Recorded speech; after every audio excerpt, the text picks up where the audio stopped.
following is a production of Watlington Shires and Pierce Productions.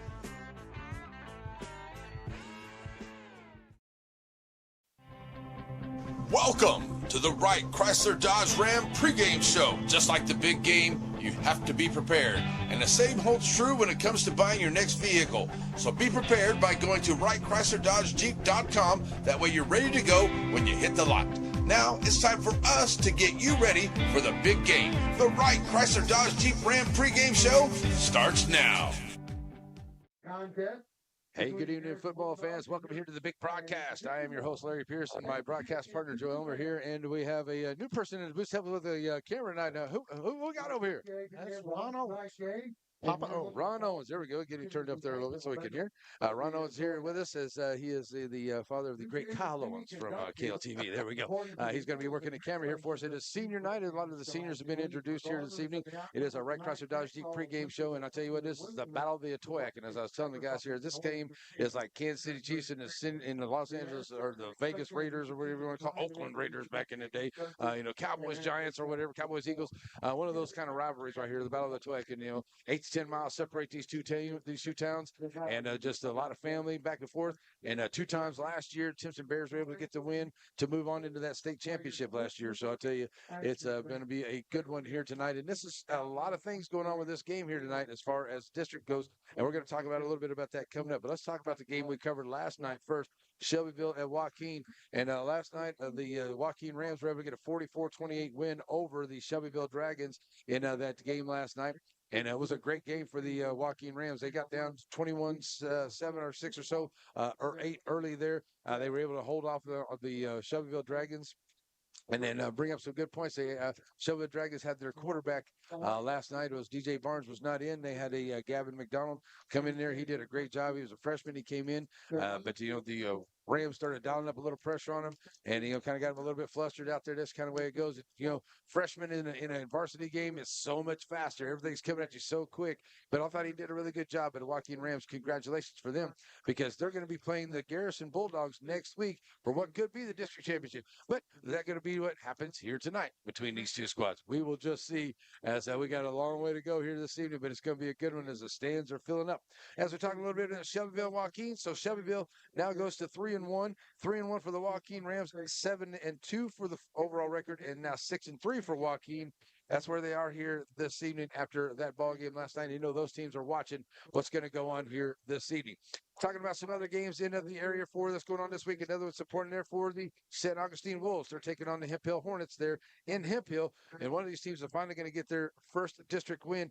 And the San Augustine Wolves, I tell you what, this is such a talented team. They just haven't been able to get all their team and their players. They've had injuries, haven't had everybody together there. But if they get everybody together here the last couple of weeks, they're going to see if they can win themselves a couple of games here and finish strong for the San Augustine Wolves as they're down there in Hemp Hill tonight for their ball game. So that's kind of a couple things we got going on for tonight, and we will be ready to go here on our pregame show. As we're moving right along, we'll be right back here on the Net SN. Wright Chrysler Dodge Jeep Ram in Center has the new and used vehicles that you're looking for. If your vehicle needs service, stop by WrightChryslerDodgeJeep.com and get your service appointment, and also shop online. Then come on down and let the guys make a great deal for you. And our knowledgeable staff will not let you leave without knowing everything about your new or used vehicle. Wright Chrysler Dodge Jeep Ram supports all the students of the Piney Woods. At Shelby Savings Bank, the same thing that's true at the Selma Street location is true at the North Branch. It's where banking meets the smile. They're not just friendly tellers, they're your friendly tellers. And the smile on Manager Janet's face, it's contagious.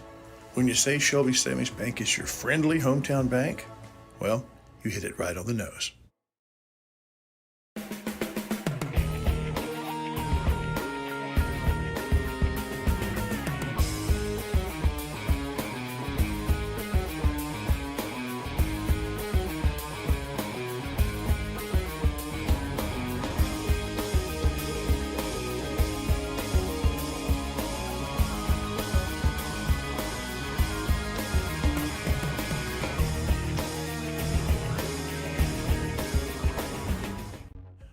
Batters Law Firm is your first choice in personal injury law.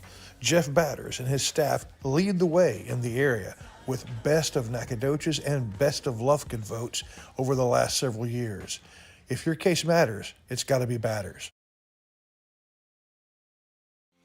Serving our communities for over a century, Farmers State Bank continues to meet the financial needs of East and Central Texas. With roots that run deep, Farmers State Bank serves as a source of financial strength to meet the needs of our neighbors.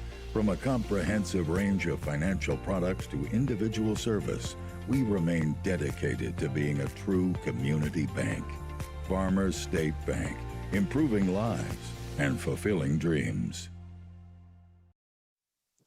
All righty, folks, we're back here in the Right Chrysler Dodge Geek pregame show as we're hearing the school songs right now. Timpson Bear school song going on out there. Heard Garrison out there. So I got all those things in here. It's in pregame show. Let's talk a little bit about this game. Garrison and Timpson. Garrison comes in 6-2, 2-1 onto the season. Timpson Bears are 4-3 and 2-1 onto the season.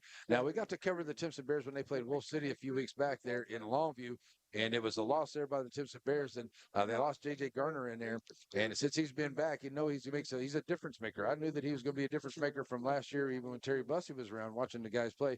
But him, he's going to be a difference maker. He's back in there too. He's a senior tonight. He definitely wants to win this game here against the rival Garrison Bulldogs. So it's going to be a good one here tonight. We'll see how it goes because you got watching both of these teams play this so far this year, you got the Garrison Bulldogs who love to sit there and they can run the ball. They got a good offensive line.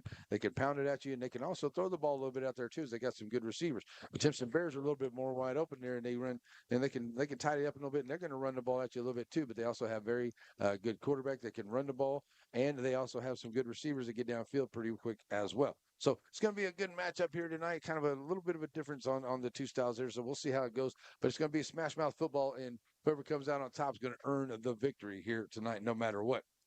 Okay, so as we go along through this here, I thought I would throw this out here is the points for and points against is Shelbyville is at 386, Joaquin 371, Timpson scored 294, then Garrison at 235. So they're right there in the middle. And then on the defensive side, the Timpson Bears have given up 307, and the Garrison Bulldogs only 159. So the defense here for the Garrison Bulldogs has not allowed a lot of points out there, and they're going to try to do that too against a good high-power offense here against the Timpson Bears. Not going to be easy for them here tonight as both teams are getting ready to come into this one.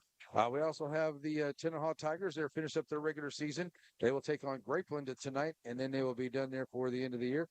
So coming up next week, the Timpson here is going to be Joaquin at Garrison, Timpson at St. Augustine, and Hemp Hill at Shelbyville. And those games are going to have big implications all the way around. Now, it looks like we're going to be in West Sabine for West Sabine and Sabine Pass. That's going to be on the 7th. That's going to be on Thursday. That'll give us a chance to cover a game on Friday night. Not quite sure where we're going to go, but we're going to find one to go to. But that's going to be a good one there because right now it looks like Deweyville is the top dog in that district over there. And West Sabine and Sabine Pass are going to be fighting for that second and third position there in the district. So that's what Sabine Pass has to play Deweyville this week. So it could be a big implication there on Thursday the 7th. So we'll be down there in West Sabine with Coach Bragg covering the Tigers down there for West Sabine. They do a great job. So that's where we'll be there for that one. And still here in the pregame time, getting ready for this big ball game as the teams are getting ready to come out here for the Battle of the Atoyac, folks. We'll be right back here and get this thing started as the Right Chrysler Dodge Jeep pregame show rolls on. Joaquin Tire in Joaquin, Texas. Family owned and operated with new and used tires, general mechanics, and road services. Jesse and his team is proud to serve the community with car, truck, and commercial and ag vehicle tires. They're located in Joaquin at the 84 and Highway 7 split. Call the shop today to make an appointment at 936-269-9516. That's 936-269-9516. Joaquin Tire is a proud sponsor of Game of the Week. Stop in and see them today for all of your new and used tire needs. At Watson & Sons, their family serves your family. It begins with their facilities, their inviting and warm chapel, and their elegant lobby, and their unique product room where you can shop for the choices your tribute requires.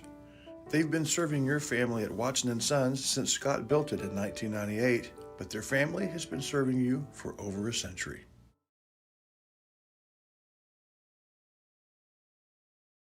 One of my favorite memories is waking up on Sunday morning at Grandma's house to the smell of breakfast. Now, Diamond B Cafe's not quite Grandma's house, but it's pretty darn close. Now, it may take an extra minute to get the food to the table, but quality takes time. Diamond B Cafe on the corner of Timpson and Tennehaw in the center.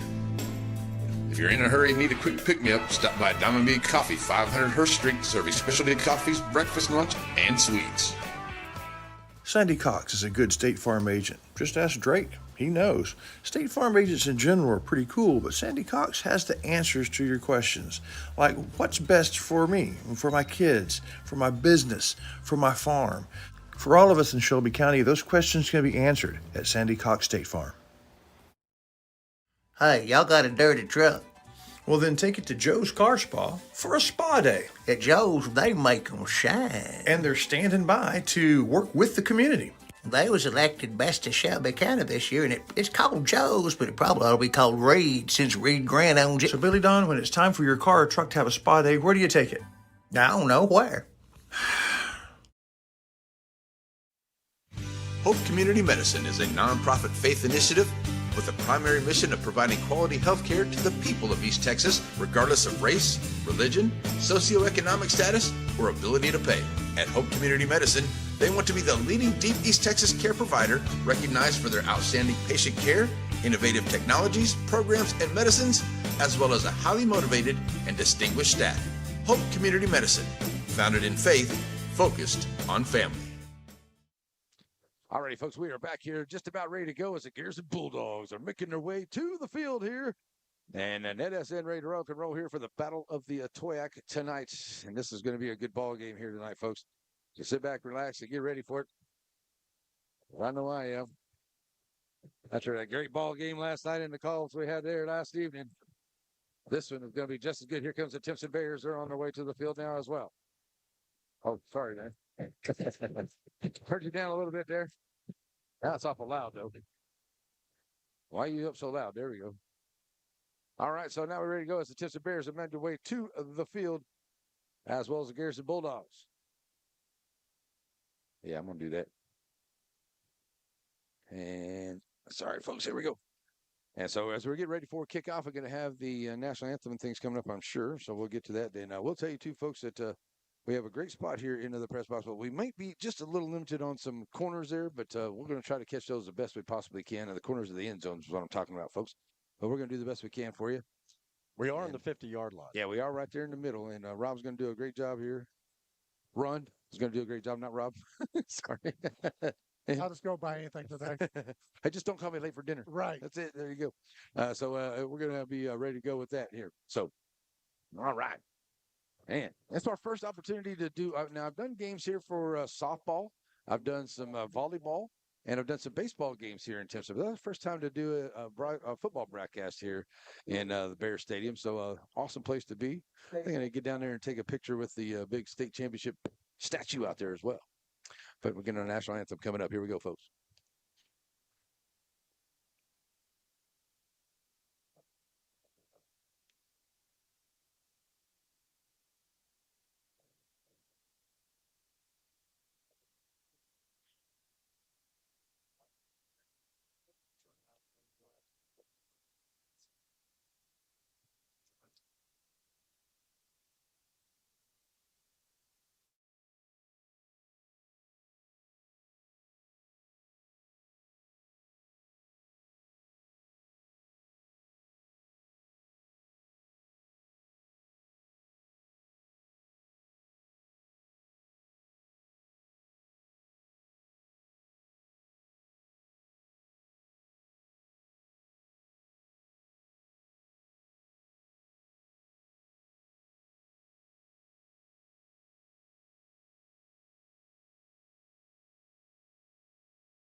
God bless America. Go vote.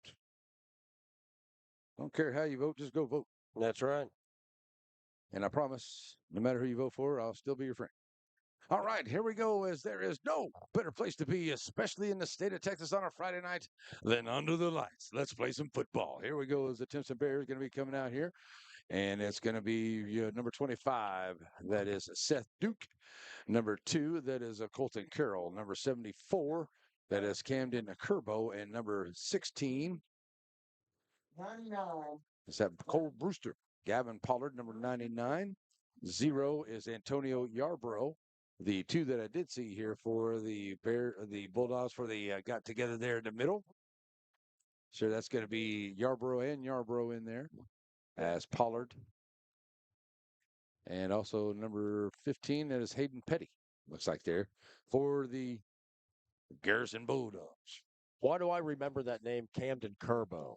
Because we were in San Augustine a couple of weeks ago, called him, and he was making some good plays out there. He was all over the field. Yeah, and also Gavin Pollard is out there. That's right. Too. You remember him? And so, yeah, that's another young man that we remember calling those names very much there. Well, that don't like to hold up no tape at all, does it? Okay. All righty. So as we get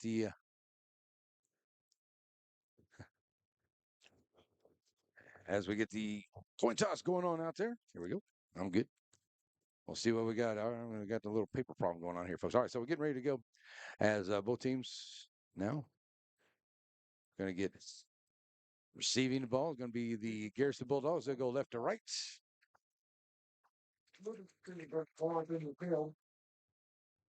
All righty.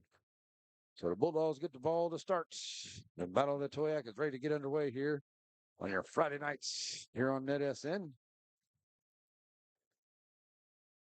And the quarterback,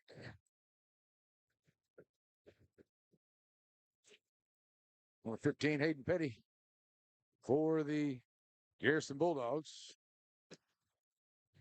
And, of course, you're going to have Antonio Yarbrough as well as Avery Yarbrough running the ball out there, 0 and 10.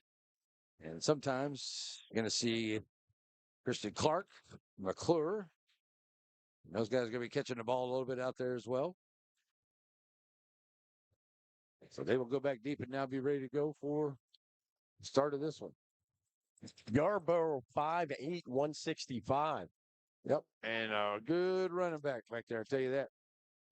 Got both the Yarboroughs back there. And I think you're right. Both of them back there ready for the kick.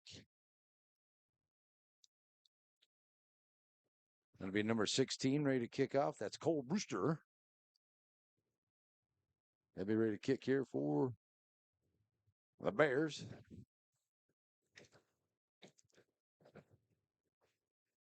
And 3 and 10. Yep, there we go. All right, ready for a good one here tonight, folks. Sit back, relax, and enjoy. Grab your popcorn because this is going to be good. Here we go with the kick. Brewster going to kick it up short here to the 30-yard line. Going to be taken right there at the 30. And a good job there by the coverage team of the Bears. And the ball comes out. But a nice job there by number 3, Chris McClure. Gets the starting for the Garrison Bulldogs. And I'll be up right there about the 38-yard line. So Garrison at the 38-yard line. Like that's the 37-yard line. First down and 10 here for Petty and his offense. They'll come up. Avery and Antonio in the backfield. And an off. There's Yarbrough with a nice run here to the near side. And they'll be wrangled up there at about the 44-yard line. That's McGuire. What happened there? I thought he was down, but no, they're going to say he was up. And he gets back up. Did the ball come out? I didn't see it. I thought he was down right there. Never heard a whistle blown. I never heard a whistle either. They call a touchdown? They are going to call it a touchdown. So second play of the game. Second play of the game, just like yesterday. That's there. Wild. And what a run. Was that Yarbrough that finished it off right there? I thought I was down right here, and I was getting ready to get on, get the stats and stuff down there, but it's a touchdown on the run, as I guess right after he was down. Maybe he just rolled on top of a player. Maybe did the ball come out? Somebody else pick it up? I did not see that. I was just assuming that they were down. So, all right. So Garrison gets on the board here with a 6-0 lead on the big rushing touchdown by Yarbrough. And here's the snap and the kick is up, and it is good. So the PAT is good. So that'll make it a real quick 7-0 Garrison Bulldog lead here And we'll take a break and be right back as the Garrison Bulldogs strike first here at the Battle of the Toyac on the Net S. 1, 2, 3 to see why Blake Furniture is the top furniture company in East Texas. Get the lowest prices and discover our easy in-store financing and low payment plans. Plus, get the fastest delivery in East Texas. Get your credit pre-approved online at blakefurniture.com today. All right, 63-yard run there by Yarborough. Going to take it to the house for the score, and it's going to be a quick two-play touchdown here for the Garrison Bulldogs. So the Bears going to see if they can answer back, and they'll see who they have back deep.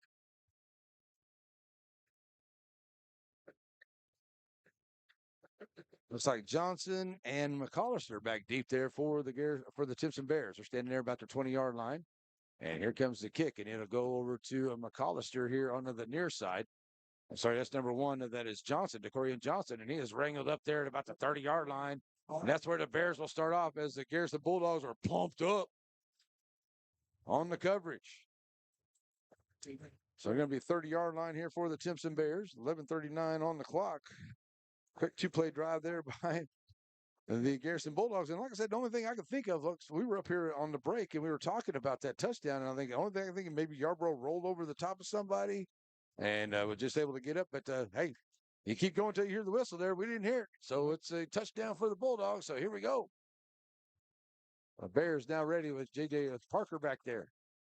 And that's going to be Garner trying to work his way around, still on his feet, and loses his lid.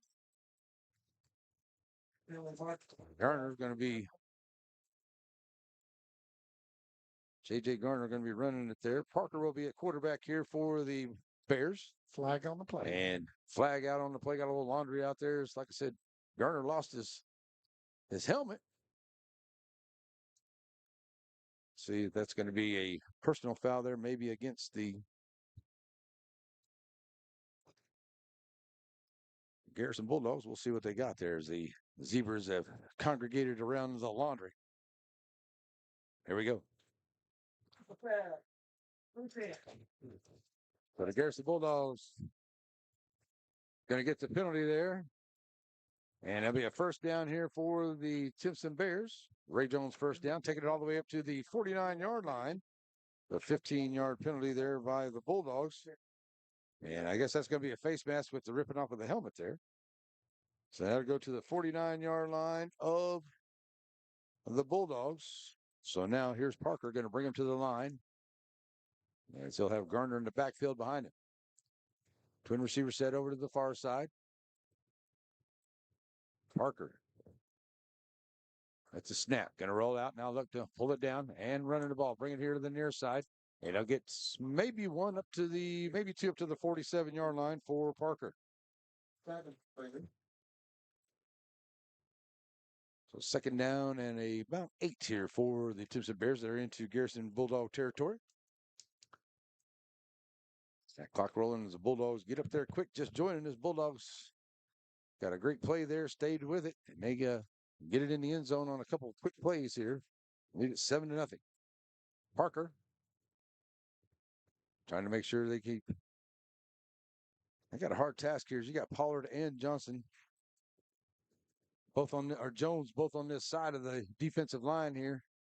So those Bears receiver or offensive line going to have a task out there. Gets the pass complete over to the far side. That's out there to number 14, and that is Parker.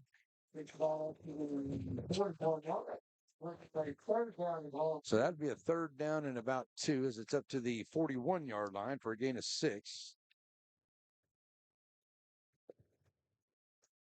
So first pass complete there by Parker to Parker. And brings up a third down and short for the Bears.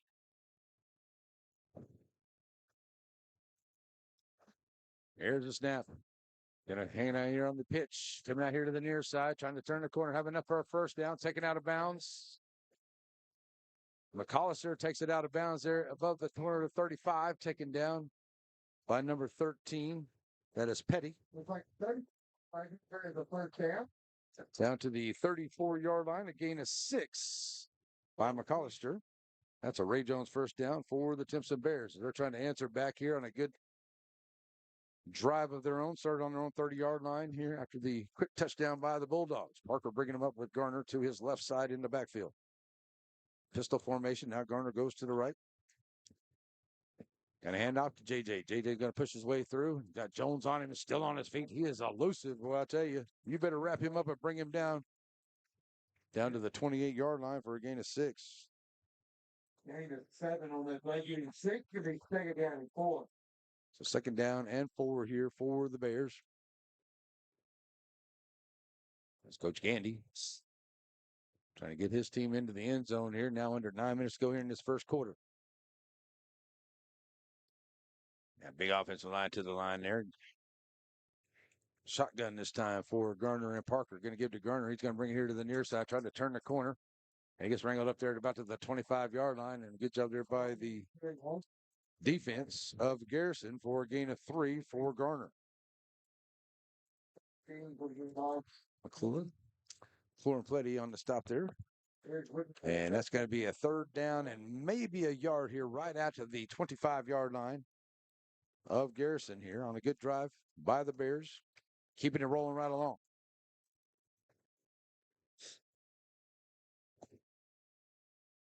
Parker bringing him to the line. He's got Carroll here onto the end. Jumbo formation. That'll be Parker. All right. Garner going to catch it on the Wildcat, take it over himself across the 20-yard line. So J.J. Garner will have enough for a first down right to the 20. That's a gain of 5. That's another Ray Jones first down here for the Timpson Bears as Garner picks up 5 more. So on the direct strap there to Garner, he takes it over to the right side and down to the 21-yard line. It's another first down here for the Bears. Down to 8 minutes to go. Coach Gandy's got to be real happy with the way his team has drove down the field here on this first drive. 3 receivers here to the near side. Parker going to look to pass, going to throw out there. Got his man, and that is caught. Zach Carroll, and he's going to be tripped up. Right there about the 10-yard line. Another first down. Once again. That's number 2, Carroll. 10 yards. Also the 11-yard line. All righty. So 2 receptions, 2 for 2 for 16 yards, and another first down here for the Bears, down to the 11-yard line. So they got a chance to get a first down here before they get in the end zone. Parker going to swing out there quick. Oh, he blocked the pass there. Try to get it to Garner cutting across on the slant route there, but it's an incomplete pass.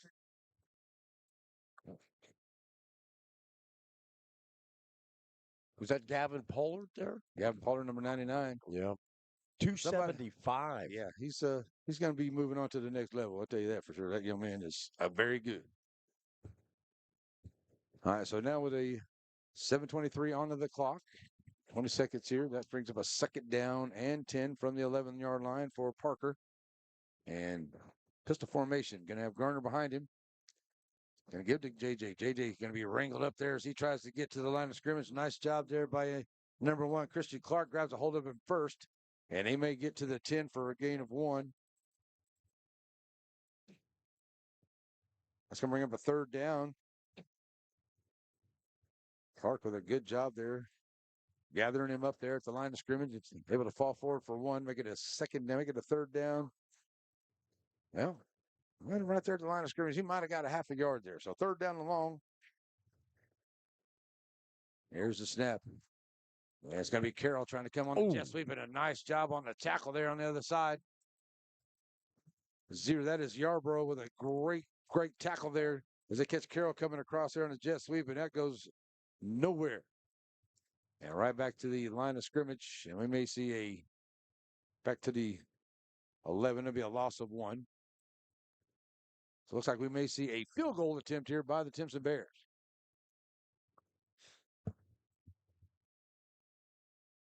They're going to line up for the field goal here. Brewster onto the hold. That's number 19. Castillo in for the kick from 29 yards, and it is no good. Wide to the right side. So no good onto the field goal for Castillo. So it'll be a turnover on downs here to the field goal. Nice drive there by the Bears, but they come up empty, and Garrison's going to get it back. And they'll have it here with 5:55 to go into this first quarter. And they'll get it there at the spot, which would be at the 20-yard line. Okay, 20-yard line is where they'll be. So Garrison Bulldogs going to get the ball back here, leading 7-0. That's a nice drive there by the Bears. Yeah, it was a nice drive. 12 plays there, but come up just a little bit short there, just a little wide to the right side for the field goal. So here comes McGuire. High snap. McGuire's going to take it himself, getting a block on the edge, and nice job there knocking him out.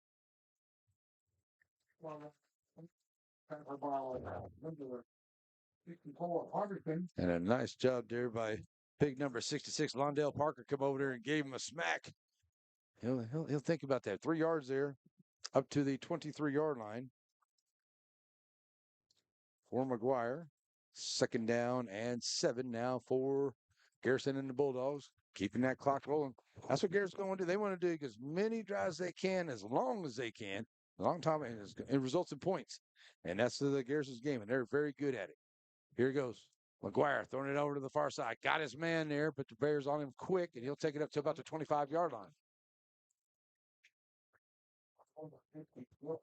That was caught there by number 3, Chris McClure. First pass of the night here by McGuire. And that'll get him up to the 25-yard line for a gain of 2. So now that'll bring up a 3rd down and about 6 here for the Bulldogs. McGuire going to pitch it out here to Yarborough. Yarborough finds some room to catch back up into the middle, having a 1st down up to the 35 for 10.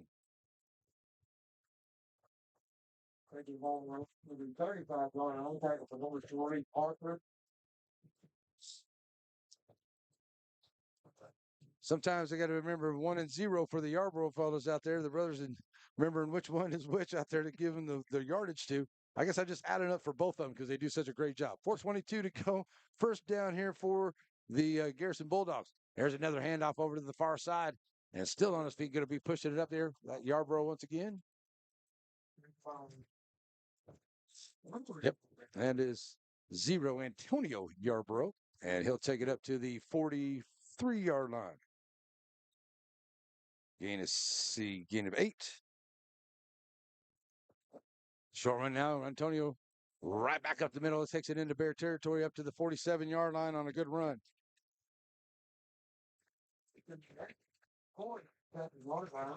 So another good run here by Yarborough as he takes it up to the 47.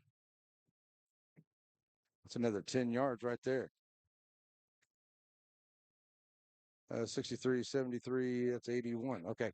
Already almost 100 yards. Here's McGuire going to look for his first pass. He's got all kinds of time back there, too. A second pass of the night, I should say. Going over to the far side. Does a good job to just get rid of it. As he had all kinds of time there, but good job by the Bears secondary. Good coverage as he forces McGuire to get rid of it and no complete pass. Now, why is that not? Why is that not a penalty? What's that? He just threw it away. Yeah, Just threw it right on the ground. Nobody Because it was there. past the line of scrimmage and he was out of the tackle box. That's it? Yep. Out of the tackle box and past the line of scrimmage, it don't matter. If he's in the tackle box, if he was in between the hash marks out there and threw it over here and it didn't get to the line of scrimmage, it would be a intentional grounding. Okay. Here we go.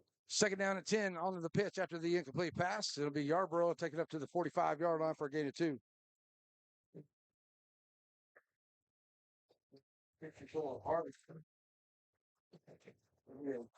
So that's bringing up a 3rd down and 8 now for the Bulldogs as they've had a good, real quick first drive here and then a long drive there by the Bears. Or missed field goal, but now the Garrison Bulldogs taking another good. You see, we're down to almost 2 minutes off the clock here into this drive for the Bulldogs. McGuire in shotgun this time. We're going to get a penalty flag here before that one gets underway. And we're going to get an offsides by the Bulldogs. That'll take it back to the midfield stripe. Second penalty of the night for 20 yards for the Garrison Bulldogs. 2:54 to go on the clock here in the first quarter, leading 7-0. And Bulldogs now have it with the ball on their side of the 50-yard line.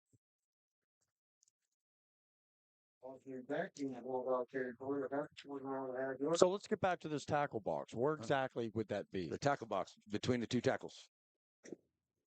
Between the two tackles. The tackles are the two offensive linemen on the far end. I see. In between those two tackles. The tackle box. You could kind of say almost in between the two markers out there, but it's a little bit smaller than that, but that's kind of where it'd be. All right, so it looks like we're going to get a timeout onto the field, so I'll give us a chance to take one with them. It's 7-0 Garrison in the Battle of the Toyak. 2:32 to go here into this first quarter. We'll be right back on NetSN. Hope Community Medicine is a nonprofit faith initiative with the primary mission of providing quality health care to the people of East Texas, regardless of race, religion, socioeconomic status, or ability to pay.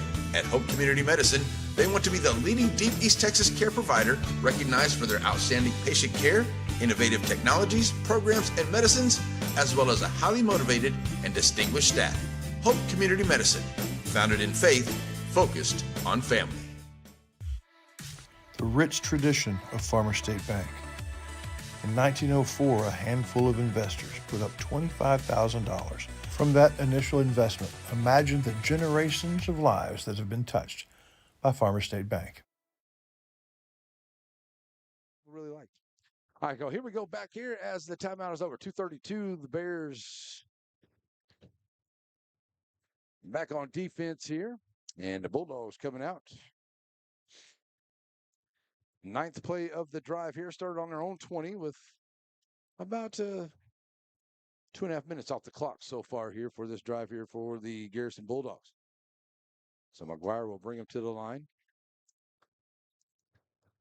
And Yarbrough into the backfield here as they punch him up. Check to the right side.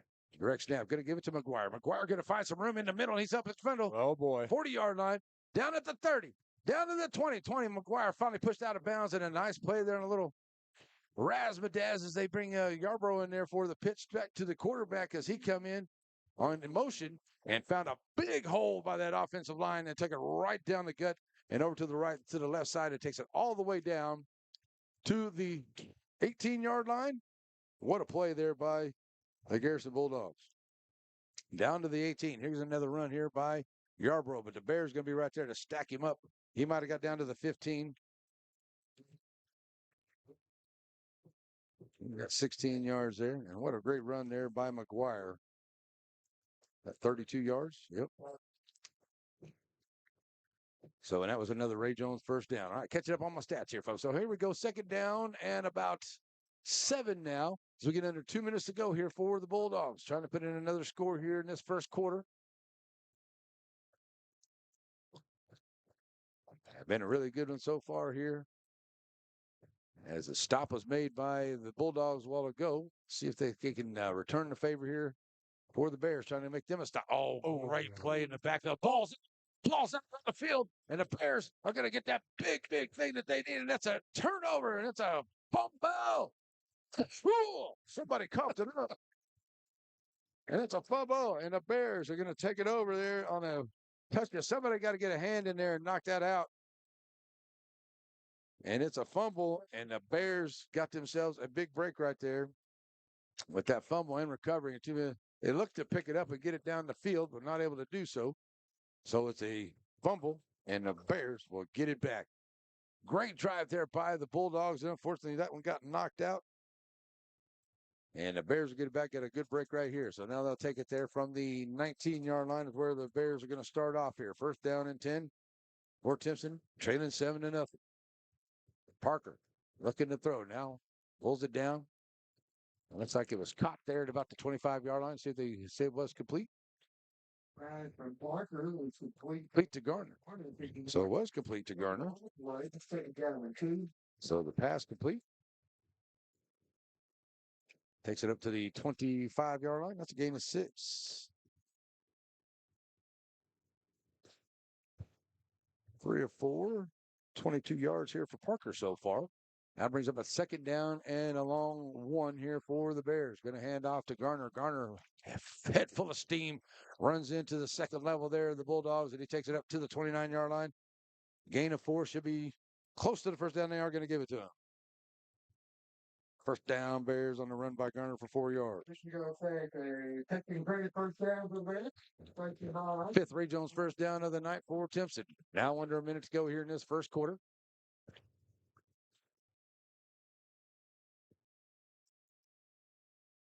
Parker waiting for the play from the sideline. Garner in the backfield with it. Going to bring a trip receiver set here to the near side. Shotgun. Now bringing the man in motion. That was Matz in motion now. Here's Parker looking for somebody. He's being flushed out of the pocket. Finds his man over to the far side. He's got him there at the 30-yard line. Going to be across the 35 to number 14, and that is Albert Parker. So Parker to Parker. But we got a penalty flag out there, looks like. And that's generally in the area of what could be a holding call. And it is. So holding against the Bears. Go ahead, man. Got some stuff to read there, Joe. Go for it. We'd like to thank all of our pregame, halftime, and postgame sponsors all across Watlington Shire's Pierce Productions tonight. They include Wright Chrysler, Dodge, Jeep, Hope Medical, Ray Jones Chevrolet, Farmers State Bank, Elite Hair Design, Wiggins Farm, Blake Furniture, and Aurora Concepts. We appreciate all these sponsors and their support of our area athletics. First down and 24 of the Bears for Parker. Emptying out the backfield. Trip receiver set over to the far side. Single receiver here to the near side. I do believe that's Carroll here to the near side. Parker, shotgun, ready for the snap. Quick out. Wide receiver. Got him out there onto the far side. Now bringing it back here to the near side. Being chased all the way back from the Garrison sideline back up. We're going to lose a few yards back to the 14, 15-yard line. Nothing going there. And that was Parker who caught the pass. They'll lose a few yards. That's the first quarter. And that's going to be the end of the first quarter. So it is 7-0 Garrison in here in the Battle of the Toyac. We'll be back for the second quarter coming up, folks, here on NetSN. Batters Law Firm is your first choice in personal injury law. Jeff Batters and his staff lead the way in the area with Best of Nacogdoches and Best of Lufkin votes over the last several years. If your case matters, it's got to be Batters. Sparky D's Bargain Store. Who are we? We're an online auction store on Facebook. Find our page on Facebook. There you'll find a post for our weekly auction. If you find an item you like, place your bid and you could be a big winner and save yourself lots of money. We're on Facebook only for our weekly auctions. We're located in Center, Texas. Check us out on Facebook. It's Sparky D's Bargain Store, where we will save you more. All righty, folks, we're back here, and let's see if we can get some batter scoreboard scores for you as we got going on. As I said last night, 44-28, Joaquin Rams gets the win over the Shelbyville Dragons. Lovelady up on Cushion, 41-0 right now. Tenaha trading Grapeland 20-0. Evadale on top of Coleman 35-7. West Sabine over West Hardin 21-6. Beckville up 43-6. And let's get down here a little bit. I'll see how my Center Rough Riders are doing down here.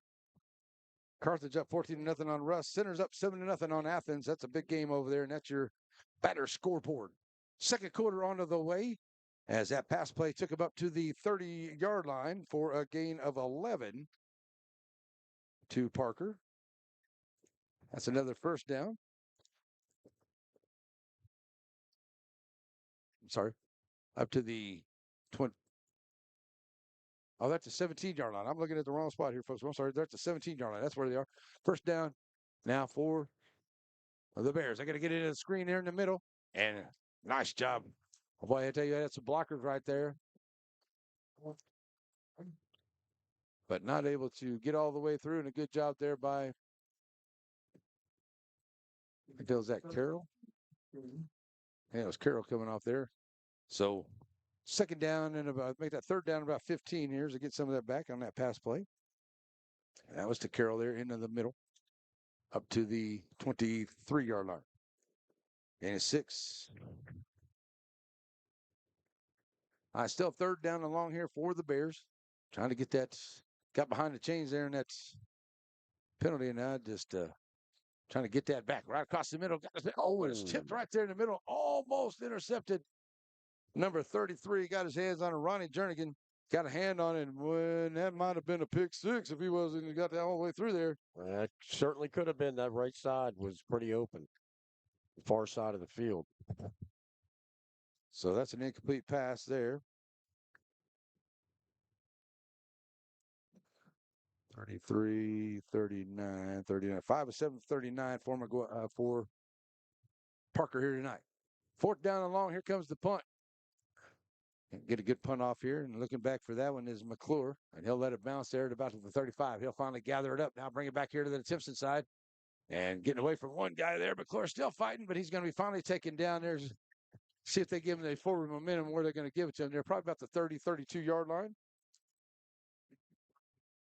So good job here by the Garrison Bulldog defense once again as they force a punt and they get the ball back here up 7-0. They were driving on their last drive and coughed it up.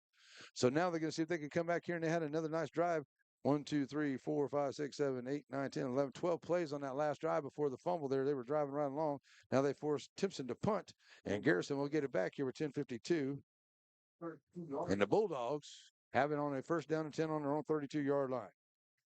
McGuire doing a great job. That was a great run by him that last time he had the ball. And that was a great play call there by the Bulldogs. They had a lot of misdirection in there and brought it back the other way. Got the flow going one way, and they opened up a gaping hole for McGuire, and he took off with it.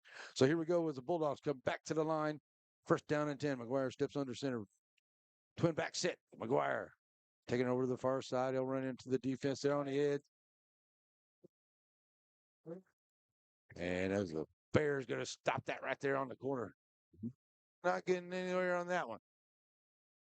Might have got half a yard there.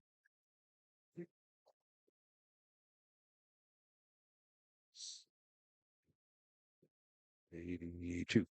All right, so that brings up a 2nd down and 9 here. That clock rolling. 10.5 to go here in the half. 7-0. The battle of the Toya. Garrison Bulldogs with the ball. Gonna hand off. Nope. Hand off to Garrison. Oh, nice job here by the Bears defense. They're back there to slow that down. And nothing happening on that one. The Bears D standing up there up to the 33-yard line. No gain on the play. Brings up a 3rd down and a long 9 for the Bears. Sorry, for the Bulldogs. So Mr. Ryan, you a little liking that remote control for the camera tonight, aren't you? Get a little. There you go. All right, so here we go with a shotgun in the twin back sets for McGuire. Here's the snap. Going to roll over to his right side. Looking to pass. Now he pulls it down. Got a man downfield and got him there at the 40-yard line, but the ball comes out. Incomplete pass. He had a little bit of room to run, but he decided to get it up there, and he had his man, but just a little too tall. And the pass is incomplete. Now, did he hear footsteps, or did he just drop the ball? I think he just had to go through his hands. Looked like a little bit of a power on the pass right there. So I think he was trying to decide what he was going to do once he caught it. But so that brings up a 4th down here, and a good job by the Bears defense this time. Now they're forcing a punt, forcing the Bulldogs to give it up here. Yeah, basically a 3 and out. All about field position. Yeah. Nice snap here, but a good and a good snap there. A good punt. Is going to take a bounce there for the Bears. The Bears finally get on it. And got himself right there. Played a little tackle man with the ball. And we'll see where they're going to mark him down here for the Bears to start off here. But 9:19 left to go here in the 1st half. The Bears trade it 7-0, but they'll get the ball back here. And they'll have it on their own 46-yard line is where it's going to be. 46-yard line for Parker Garner and the guys. Tell you what, that defense has done a good job here for the Bears. Now let's see if that offense, Coach Getty and that offense, can get them down the field and tie this thing up here. They will get the ball, will the Bears, to start the 2nd half. Still got 9:19 to go here in this 1st half. And it's been a good one right here so far. Good defensive battle. And here come the Bears. Bringing a man in motion. That's Parker. And now going to hold himself. That may be Garner. And up to the 50-yard line.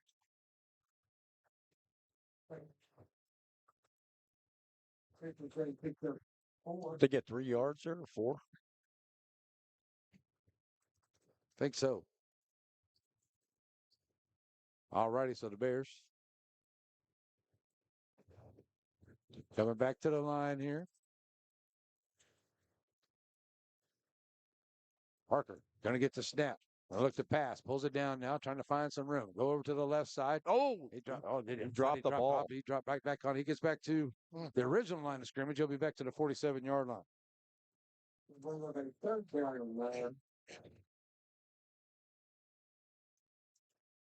So he'll lose a couple back to the 47 for a loss of 3 for Parker.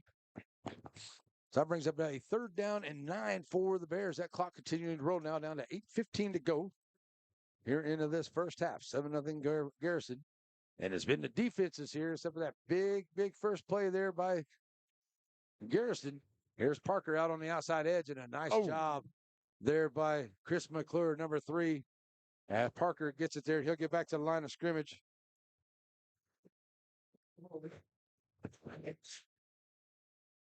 And the pass play there back to the line of scrimmage there for no gain to Parker. So 6 of 8 for 39 yards on the evening for Parker so far. We see a 4th down here by Timpson. And the clock now down to 7.5 to go. We're going to get another punt. And it looks like number 3, McClure, that will be back deep. Here's a good punt, gets away. And it is McClure. He's going to watch it go over to the Garrison side, and it'll take a bounce there at about the 25-yard line and go out of bounds at about the 22. So a good punt here by the Bears. So the defenses have been working it out here, and I tell you, it's all defense. All defense here tonight, and not typically one of the games you might think that would happen here, especially in this district, but liking it. So the Garrison Bulldogs get it right back here. They'll have it at the 21-yard line, and they'll have 7:21 to play with here into this first half. They lead it 7-0, and the way Garrison can run the ball, they can control it here. They could take most of this clock down and go down and score. And even though the Bears get the ball back to start the second half, Garrison can really put a little bit on them here to make them a little bit of pressure there. They give it to Yarborough, taking it over to the right side. He'll get through that 4 hole over there, take it above the 25-yard line down to the 28. Gain of 7 for Yarborough. Get on the right side. Got some whistles down there, not sure. We got one down. Oh, we got a player down. Okay, so, all right, folks. Well, that's going to give us a chance here to chat a little bit about some of the great things we got going on tomorrow. We're going to have our linemen of the game, and we'll have them down at have breakfast with the linemen at Diamond B Cafe. And I highly suggest if you haven't had breakfast, man, you look for a place to go get some good breakfast. There, go get you a breakfast down there. And I tell you what, if you're looking for a good sandwich too, I love my sandwiches, but they got one of the best chicken fried steak sandwiches I've ever had, folks. I ain't lying. I'm a connoisseur of food. You eat that for breakfast. I'm a connoisseur of food. I would highly recommend that one too. So there you go. All right, so we have players down here. We're going to hope everybody's okay. Let's check in on some more scores on our batter scoreboard here real quick. And the player getting up, leaving on their own power, which is good to see. All right, so let's see if we can get this thing to settle up here. We'll get to see. Let's check in my alma mater here. My alma mater's losing 16-0 down there. Aldine MacArthur Generals are losing down there in Houston to Spring Delaney. That's all right. Let's get down here at the bottom and see where we got here. Garrison and Timpson going on 7-0. We got that one. Center's up 10-0 over Athens. Carson's up 21-0 over Rusk. San Augustine on top of Hemphill, 8-0. That's what we got here into this district. So the timeout over. 7 minutes to play into the half. The Garrison Bulldogs have it with a 2nd down and about 4 from the 28-yard line. Their own 28-yard line. And McGuire in shotgun. Twin receiver set here to the near side.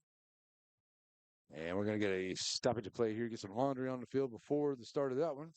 Can't tell if it was a timeout or an offside. Offside penalty. Back to the 23-yard line here for the Bulldogs. 3 penalties for 25 yards for the Garrison Bulldogs here in this first half. And knocks the clock down to 6:45. Been a pretty quick run in the first half here, fellas. Yep. Coming up at halftime, we're going to have the bands. We'll be in on that. And also have our last week's lineman of the game from Center and Shelbyville. We'll have those interviews coming up on our Farmers State Bank halftime show on the way. McGuire going to hand off. Always going to take it himself onto the quarterback keeper around to the right side. And he's got some wheels. Well, he got going, didn't he? And did I see a flag come in there late? I couldn't tell. Something going to fly in there front of the 37-yard line. I don't see anything. 14 yards there for McGuire.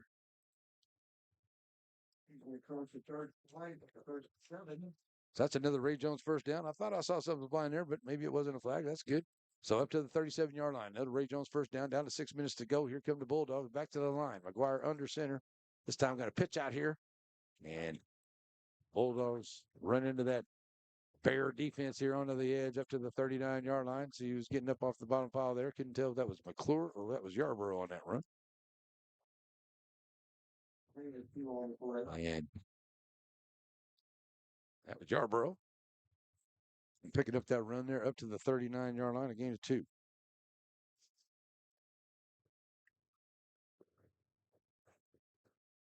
So that brings up second down and 8. 5:20 left to play here in this first half. 7-0 Garrison Bulldogs in the Battle of the Atoyac. And, I've had the crowd get loud a couple times here, fellas, but, it's just been kind of a defensive battle thing out there. So, see how it comes up. All right, we're going to get a stoppage of play here, and it looks like we may get a timeout by the Garrison Bulldogs. So we do have a timeout. 5:09 to play here in the first half. 7-0. Got a timeout on the field. We'll be right back here on a Net SN.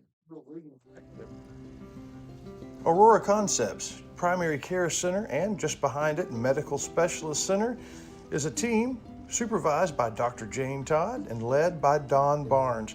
They're professionals. They provide good family care to everyone in the family. They're also your center for testing and vaccinations. When there's something wrong and you don't know what, call Aurora Concepts. Wiggins Farms. They call them the watermelon family, but the product from their farm when the melon's just a baby, all the way through to the harvest to your table. It's the juiciest, best melons available. Wiggins Farms, hat not included. All righty, folks, back here just about ready out of this timeout. We got a second down and about 8 here for the Garrison Bulldogs. They have the ball on their own 39-yard line. 5:09 to go here in this first half. The Battle of the Toyac 2024 edition. 7-0 Garrison Bulldogs on a 2-play drive at the very beginning drive of the game. And Yarborough rolls on top of a defender and takes it 63 yards to the house. Here we go as Yarborough going to get this one too, and he takes over to the right side. He breaks the tackle. The ball's out once again. And it looks like the Timpson Bears may have jumped on top of it, and they do. The way they're jumping around, although the ball got knocked out by Yarborough, and it may be Timpson Bears football, and it looks like it is Timpson Bear football as Yarborough cocked it up. That's the second fumble. Now the ball game by the Bulldogs, man, I tell you, they just cannot have that. They have these great drives going, and they just lose it right there. I don't know if somebody got behind it and knocked it out, but the Timpson Bears will recover the fumble. And 4:59 to go, and that's definitely not what the Bulldogs need. So they get their defense back out there, see if they can keep the Bears at bay. And the Bears are looking to get their first score of the ball game to tie this thing up. So another break here for the Bears as Parker brings them back out. First down and 10 from the 46-yard line. 4:59 to go. Parker and Garner in the backfield. Parker going to look to pass. Now pulls it down. That ball gets knocked there in the backfield there. He's sacked. Yeah, that just looks like big number. Gavin Pollard, number 99. So Parker going to lose a few back to the 41-yard line. He'll lose 5.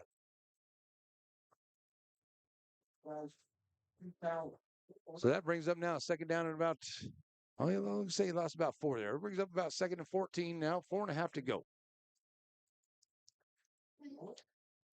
And the Garrison Bulldogs keep bringing that pressure from up front. Parker now ready to go for the snap. Going to hand to Garner. Garner going to follow his blockers through, and he's got some room. He's up to the 50-yard line. He'll be taken down there as he gets that penalty yard or that loss back, and then some up to the 50-yard stripe for a gain of 9. Jake Garner for 9 more. 6 carries for 28 yards for JJ. Got to get him the ball. More times he can touch the ball, the better off your offense is going to be.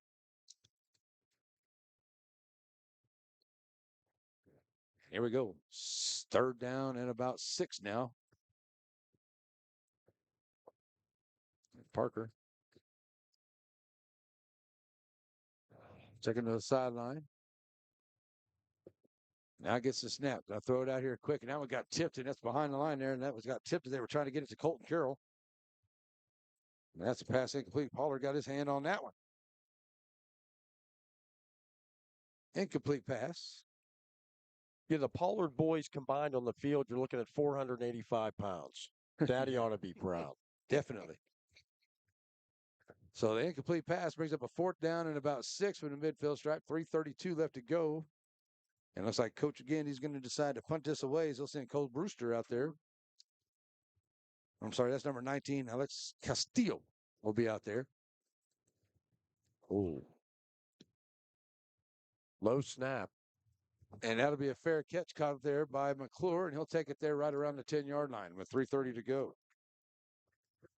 So that is Brewster, number 16, out there on the punt. He'll kick it all the way down to the 10 for a good 40-yard punt.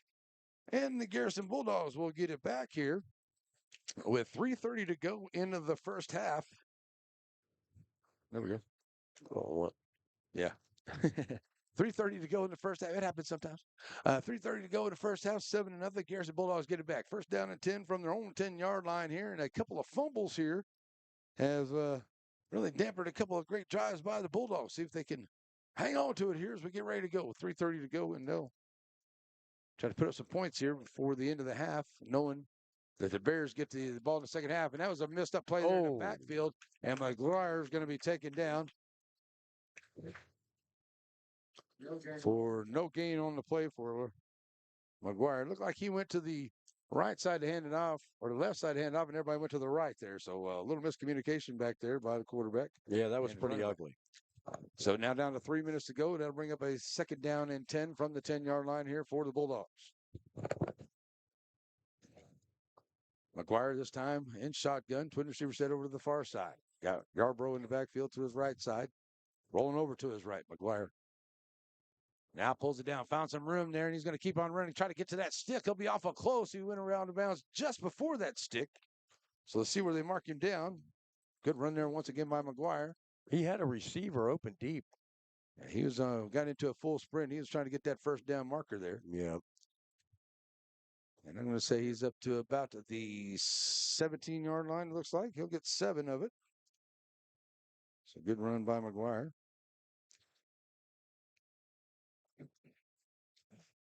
So now 2:40 left on the clock. That brings up a 3rd down and about 3 here for McGuire and the Bulldog defense offense.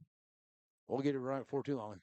As the quarterback keeper, and McGuire will take it all the way up to the 25-yard line. Good play there by the Bulldogs as they get the keeper for 8 for a 1st down. Bulldogs.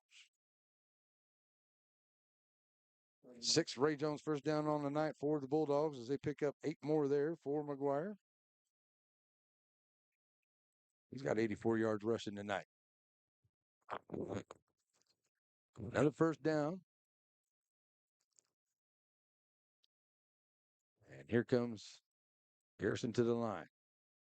McGuire up under center this time. Pitch to Yarbrough. The Bears right there. Yarbrough breaks out down the sideline. He steps out of bounds. Oh, he got rocked. That's going to be a penalty flag there as he was out of bounds already. Yeah, he was. And one of the Timpson Bears gave him an extra little bit there on the sideline, and that's going to cost him an extra 15.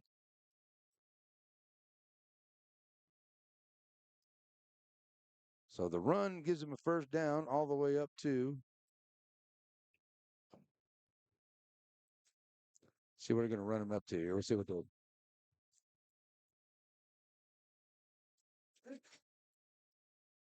Add to the end of the run.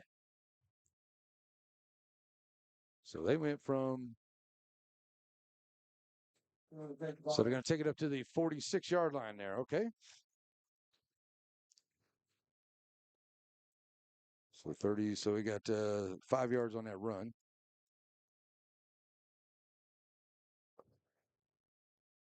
Okay. So the penalty margin there knocks it off 15 yards there against the Bears. That's their 2nd penalty of the night. 2 penalties for 25 yards. McGuire hands out back in the middle on a little Statue of Liberty type of play there. You see that crazy handoff? I did see that. That was awesome. That was awesome. Up to the 34-yard line. Little Statue of Liberty looking play there. That was the best play of the game right there. That was pretty good. Is that McClure? I think it was McClure, number 3, they handed off to. He takes it all to the 25-yard line. Great play there by Coach Alvarez. Boy, I tell you, Coach Alvarez has been around a long time. You can't put nothing by him. He does a great job. Down all the way to the 35. 19 yards there for McClure. And it's another Ray Jones first down for the Bulldogs. Down on the 35-yard line of Timpson, 1:45 to go. McGuire looking to pass. Down the middle of the field, got a man down there. And Interception. a little bit too far onto the pass. Coming back the other way with it here onto the Timpson side. I think that is Parker. And it is. And he's still on his feet, finally pulled out of bounds. That is the third turnover of the half by the Bulldogs. And just a little overthrown there by McGuire. And an INT, and Parker brings it all the way back up to about the 40-yard line of Garrison on the return back on the INT. That was a great play there on the handoff, and then just a little long on the pass. And right back there is Parker playing center field. He picks it off, and it is the Timpson Bears with their third turnover. We're getting their third turnover of the half, I should say. 2 fumbles and now touchdown. But it hasn't hurt the Bulldogs. Both those fumbles didn't turn into any points. Now, the Bears, who will get the ball in the second half, see if they can put some points in here with 1:33 to go, trading 7-0. Here we go. As Timpson Bears bring it back up, Parker catching his breath after that long run back onto the interception. And he brings him up with an empty backfield. Rolling over to his left side. Still looking to pass. Now going to dump it off in the flat. Got Parker out there, number 14. He's down the sideline. He's got first down inside the 30. Still on his feet. Down around the 25. First down for the Bears. Down to the 24 for Parker on the pass play for 16. Parker to Parker.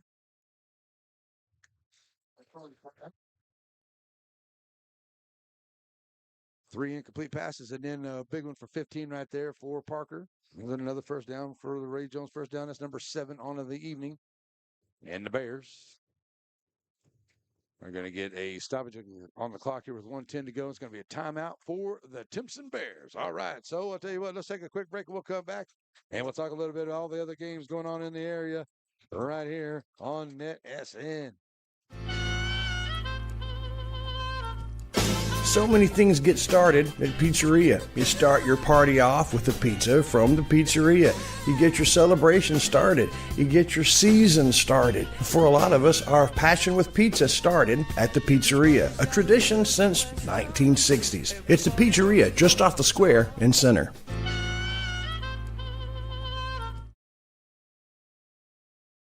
All righty, folks, we're going to get back here on our batter scoreboard, and I need to change that pizzeria special there, but the pizzeria, hey, tomorrow at the pizzeria, what's happening? We're having one of those paint and twist things. You know, where you go down and they paint and sip, or you make a painting and you sip wine. And there's yeah, like on the wall. I did one of those with my sisters in the fridge. That was a great time a long time ago. I did Breakfast at Tiffany's painting. Nice. If anybody knows what that is. And it's a lot of fun. So they're doing that at the pizzeria 3 to 5 tomorrow. Go check that out. They also have the games down there as well. So there you go. All right, checking in on our batter scoreboard real quick here. As we'll go down here to the bottom, that's where a lot of my scores I'm looking for is Garrison, and we know that one. Let's see, Center's up 17-7 over Athens. Carthage up 35-0. San Augustine's up 22-0 over Hemp Hill right now. Nacogdoches trailing Mount Pleasant 23-7. Here we go after the interception. It is a first down and 10. You know, and a good run there to the 24-yard line. Or the pass play by Parker, I should say. Now we're ready to go. Parker flushed out of the pocket. Come here to the near side. Pushing him down the field. Now pulls it back into the middle of the field. He's at the 20. He's at the 15. Finally going to be pushed out of bounds with 1:06 to go. Parker takes it down to the 16-yard line. And he's out of bounds. We're getting 8. Stopping the clock at 1:05.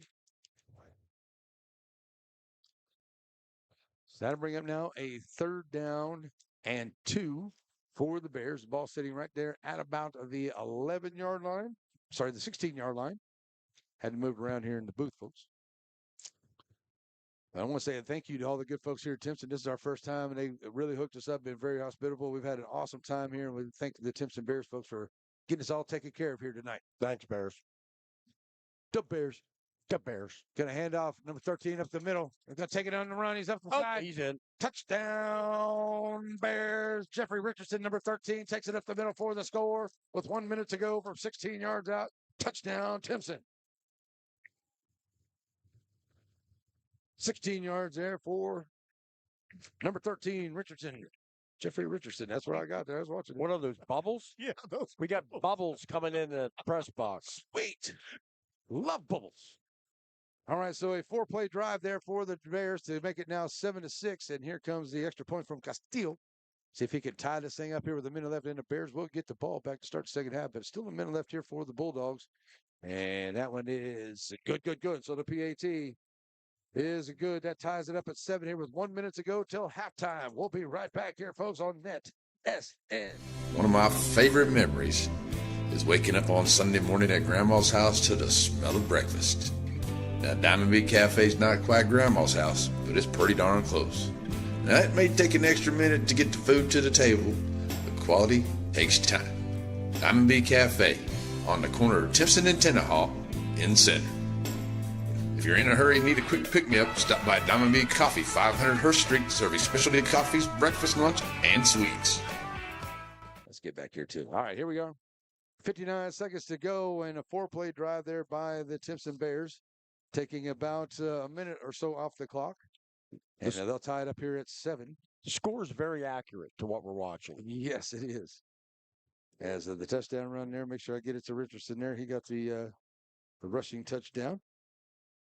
And the three turnovers here by the Bulldogs have only resulted in 7 points here, which is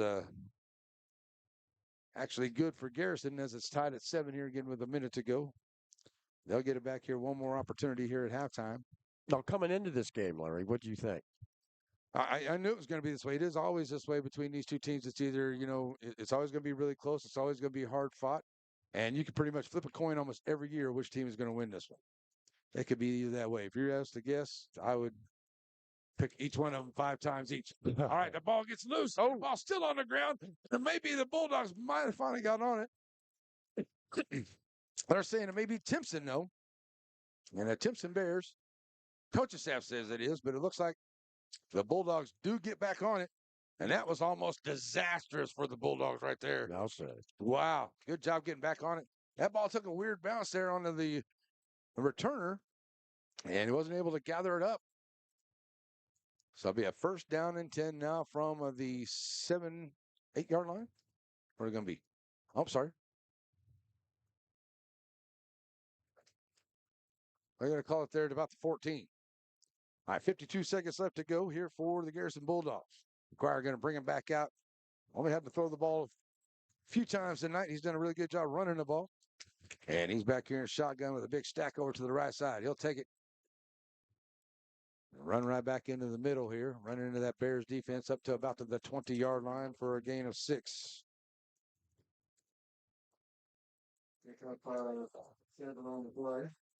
42 seconds left to go. And we're going to get a timeout onto the field. We may have an injured player out there. So we'll leave it right here, folks. Coming up here at halftime, it is our Farmer State Bank halftime. And we'll have the band's performance out here. And not having too much luck with our outside sound out there. So I don't know if we'll have the sound of the bands, but we'll definitely have them. And we also have a great interview coming up with our Breakfast with the Lineman from Diamond B Cafe. We do that every Saturday. We'll be back down there again this Saturday. So come have breakfast with us at Diamond B. And we'll be down there again tomorrow. But we have a great interview with Kason Lee of the Shelbyville Dragons from last week. Also, Jamarius Cotton, I believe is the right name there for the Center Rough Riders last week, was our lineman of the game. So we'll be right back down there again tomorrow for that. And good to see the Timpson Bear player leaving the field under his own power. Good to see that. So it'll be a 2nd and 3 here with 42 seconds left to go here till half.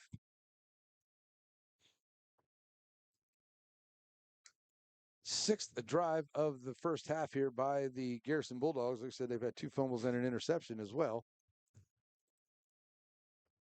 But they've done a really good job on the defense to limit the Bears, even after those turnovers, to only 7 points into this ballgame.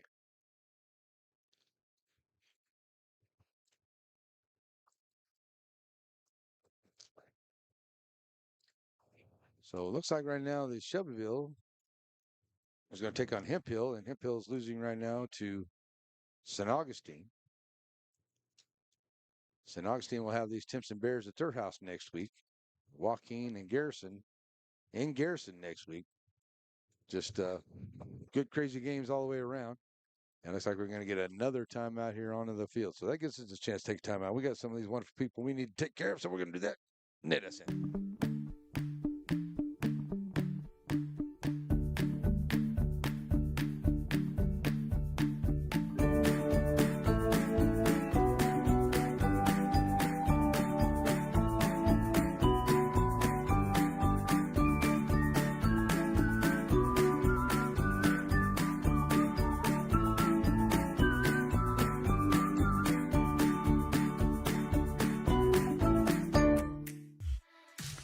rich tradition of Farmer State Bank.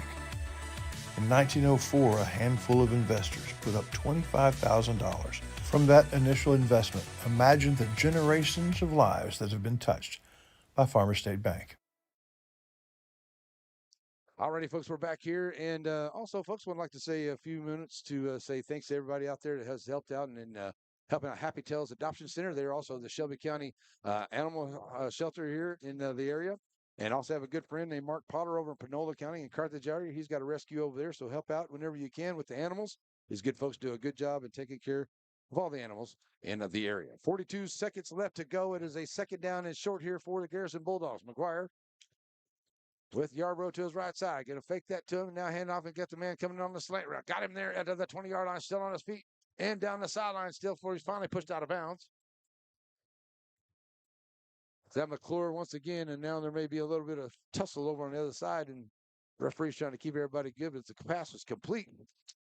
Is there a flag down on the play? As he gets all the way up to about the 43-yard line there, but a flag on the play, that may bring back. See what the penalty is about with 34 seconds.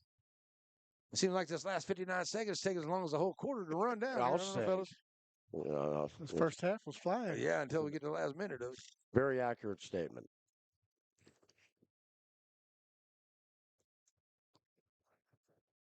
No.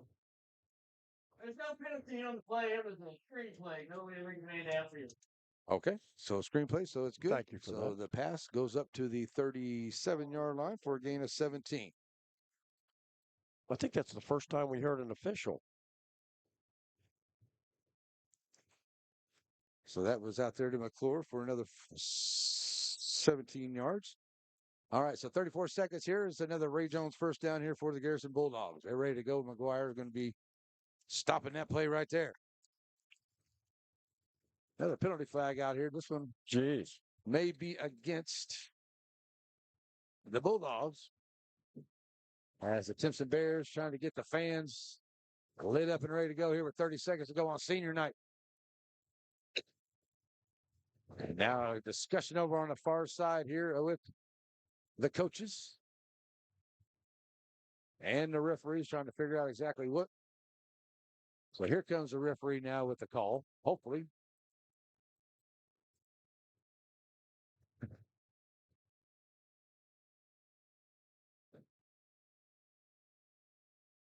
All right, so now the discussion is over. Here we go.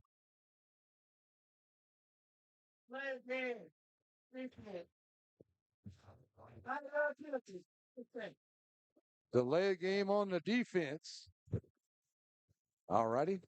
That's a strange call. Well, did they move the ball or something, or just, I don't know, that could be, I mean, it's a couple different things that could be called that, but it's not generally something that's called. So 5-yard penalty there on the Bears. That moves it up to now a first down and 5 with 32 seconds to go here for McGuire and his offense. And another whistle before the start of the play. And Coach Gandy out here giving the Wyandotte an earful, trying to figure out why it's a delay of game on the defense here. Maybe something going on. So now we're going to get another discussion by the officiating crew. And that could be about that too. No discussion is over. The coach said what he had to say. Here we go. First down and 5 from the 42-yard line. McGuire shotgun with Yarbrough into his left side. Pick it out here to number 14.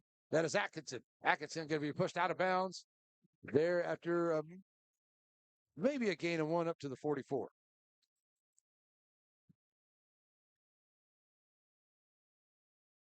So they'll give him 1 there. Brings up a third down, and now we're going to call it about 4 here for the Bulldogs. As Atkins did get out of bounds. Atkinson did get out of bounds, so it's 25 seconds to go, and here's the penalty flag. Going to get an offside on the Bulldog. That'll take it back to the 39-yard line. How many penalties in a row was that? 4? 1, 2, 3, or 4. Yep. So back to the 39-yard line. Brings up now a third down. It's a second down. I think it's second down. Second down and 9. And it's taken longer to run this last 35 seconds off the clock. And here we go. We're stopping the clock again. Oh, my gosh. So we'll see. All start on the Bulldog.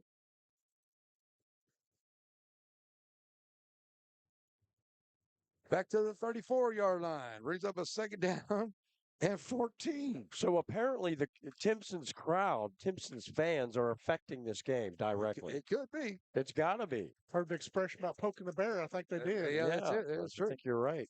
So now down to 22 seconds to go. And let's just see if we can get to halftime. Yeah, that'd be nice.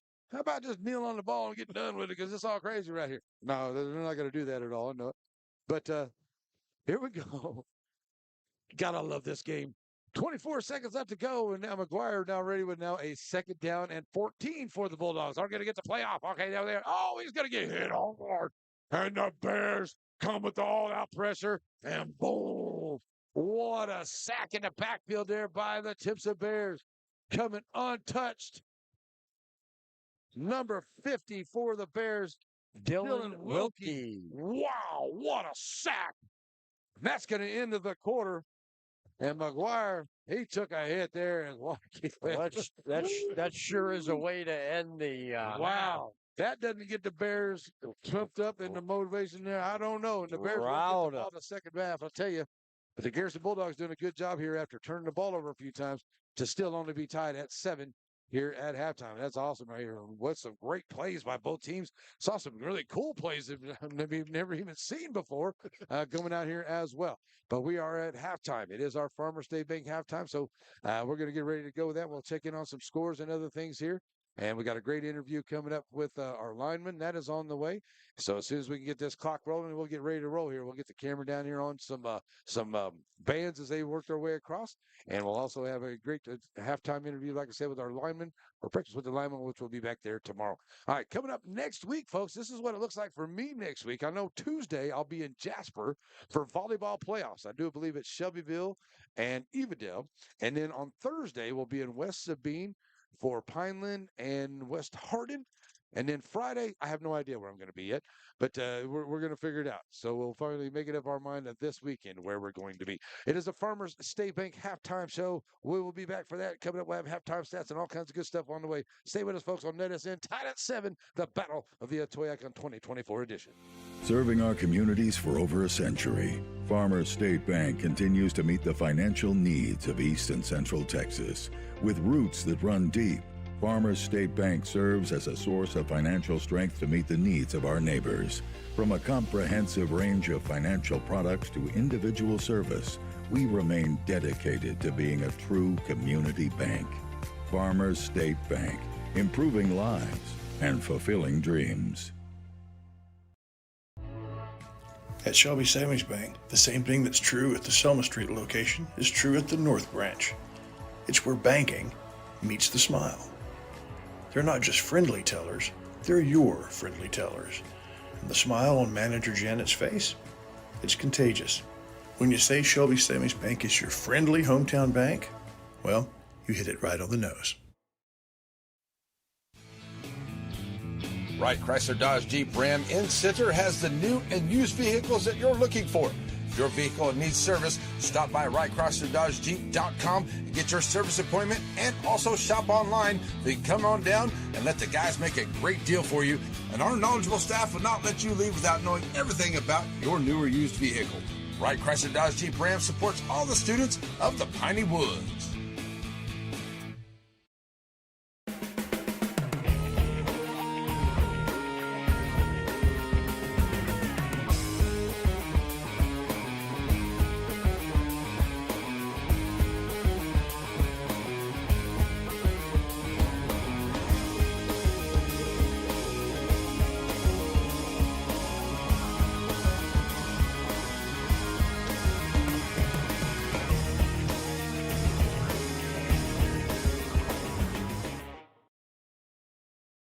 It's as easy as 1, 2, 3 to see why Blake Furniture is the top furniture company in East Texas. Get the lowest prices and discover our easy in-store financing and low payment plans. Plus, get the fastest delivery in East Texas. Get your credit pre-approved online at blakefurniture.com today.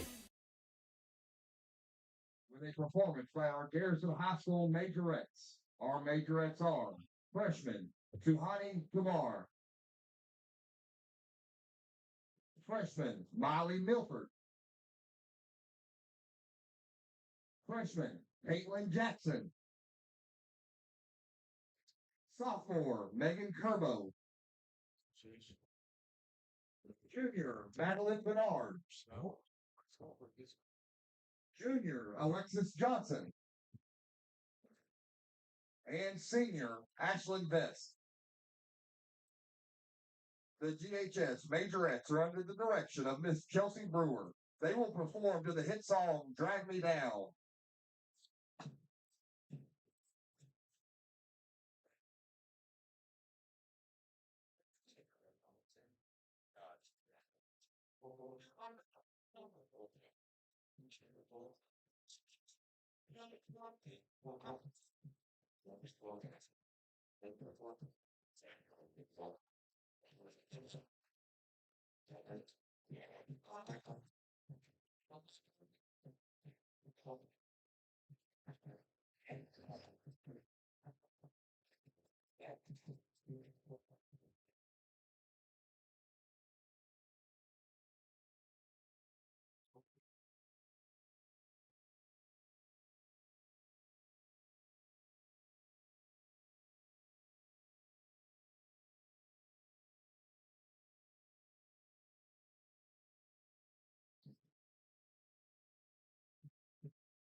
Tonight, the Bulldog Band will showcase a portion of their 2024 UIL drill.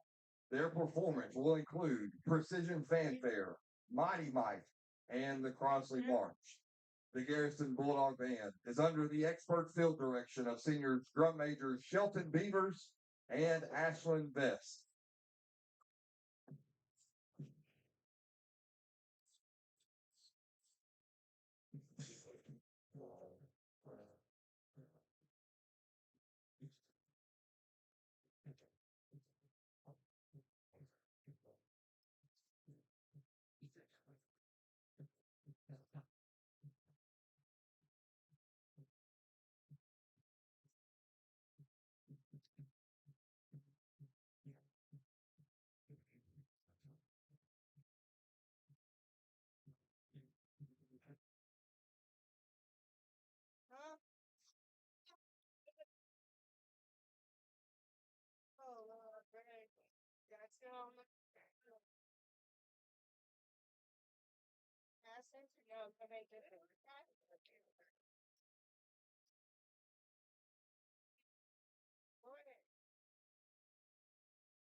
Direction of two of the very best, Mr. Oscar Dennis and Miss Jen Smith.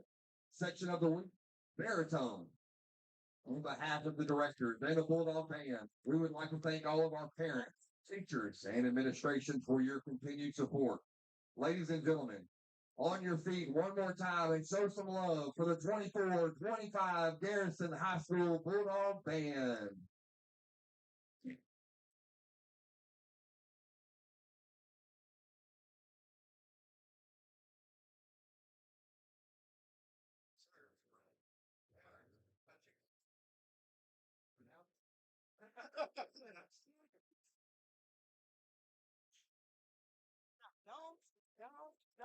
No, Mama, stop. Mama, stop. I said, hey, I was thinking if I had to.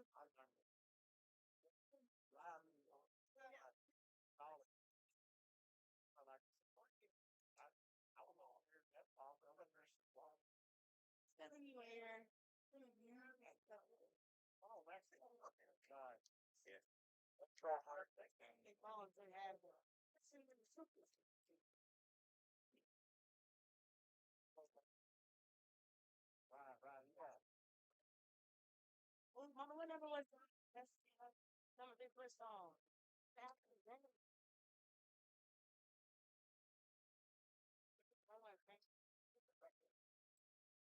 Well, no wonder that's your song.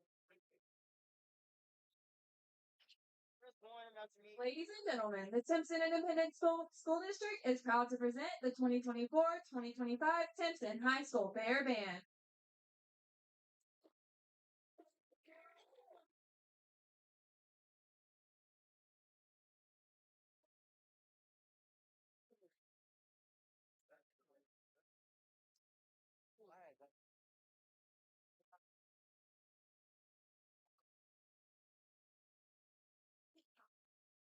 Now introducing the 2024-2025 THS Matrette line, junior and head toiler Casey Vaughn. Junior Romy Madrid. Sophomore Brianna Vargas. Sophomore Bailey Shaddix. And freshman Avery Metcalf. We are also joined tonight by our CMS twirling line. Watch as our high school and middle school twirlers dazzle you with a performance to dance the night.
School twirling sponsor is Miss Kristen Solomon, and middle school twirling sponsor is Miss Jackie Johnson.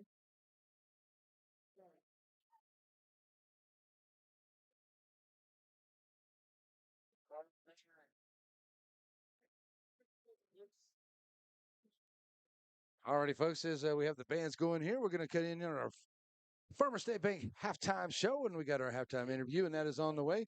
The good guys and our offensive lineman for our Lineman of the Week from Diamond B Cafe. That's coming up right now, folks.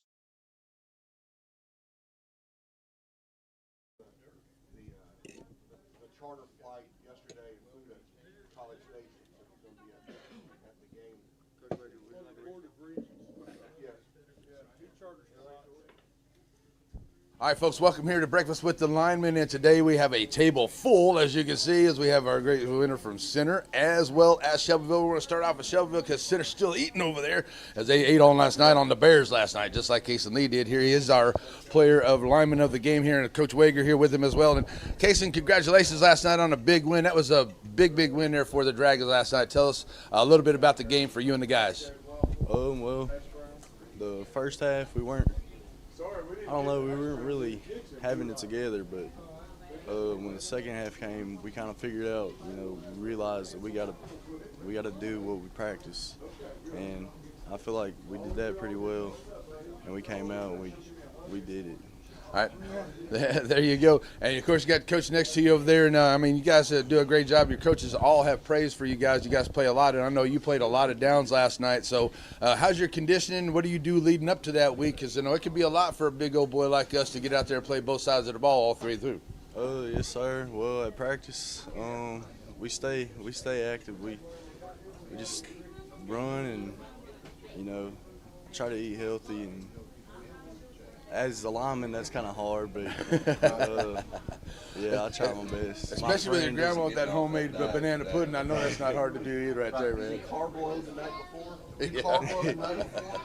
Do you want pasta? My mom mostly cooks steak on Thursdays. Okay. Just win that in pregame. There you go. Yeah, in pregame. I tell you what, though, it has been a good season here for the Dragons, and I know you got a lot of offensive lineman brothers out there, and you guys look out for each other. We had Jose down here a couple of weeks ago, and he told us how much you guys are a good unit down there on both sides. So, tell us something about how well you guys are cohesive down there. You talk to each other and help each other out through the game.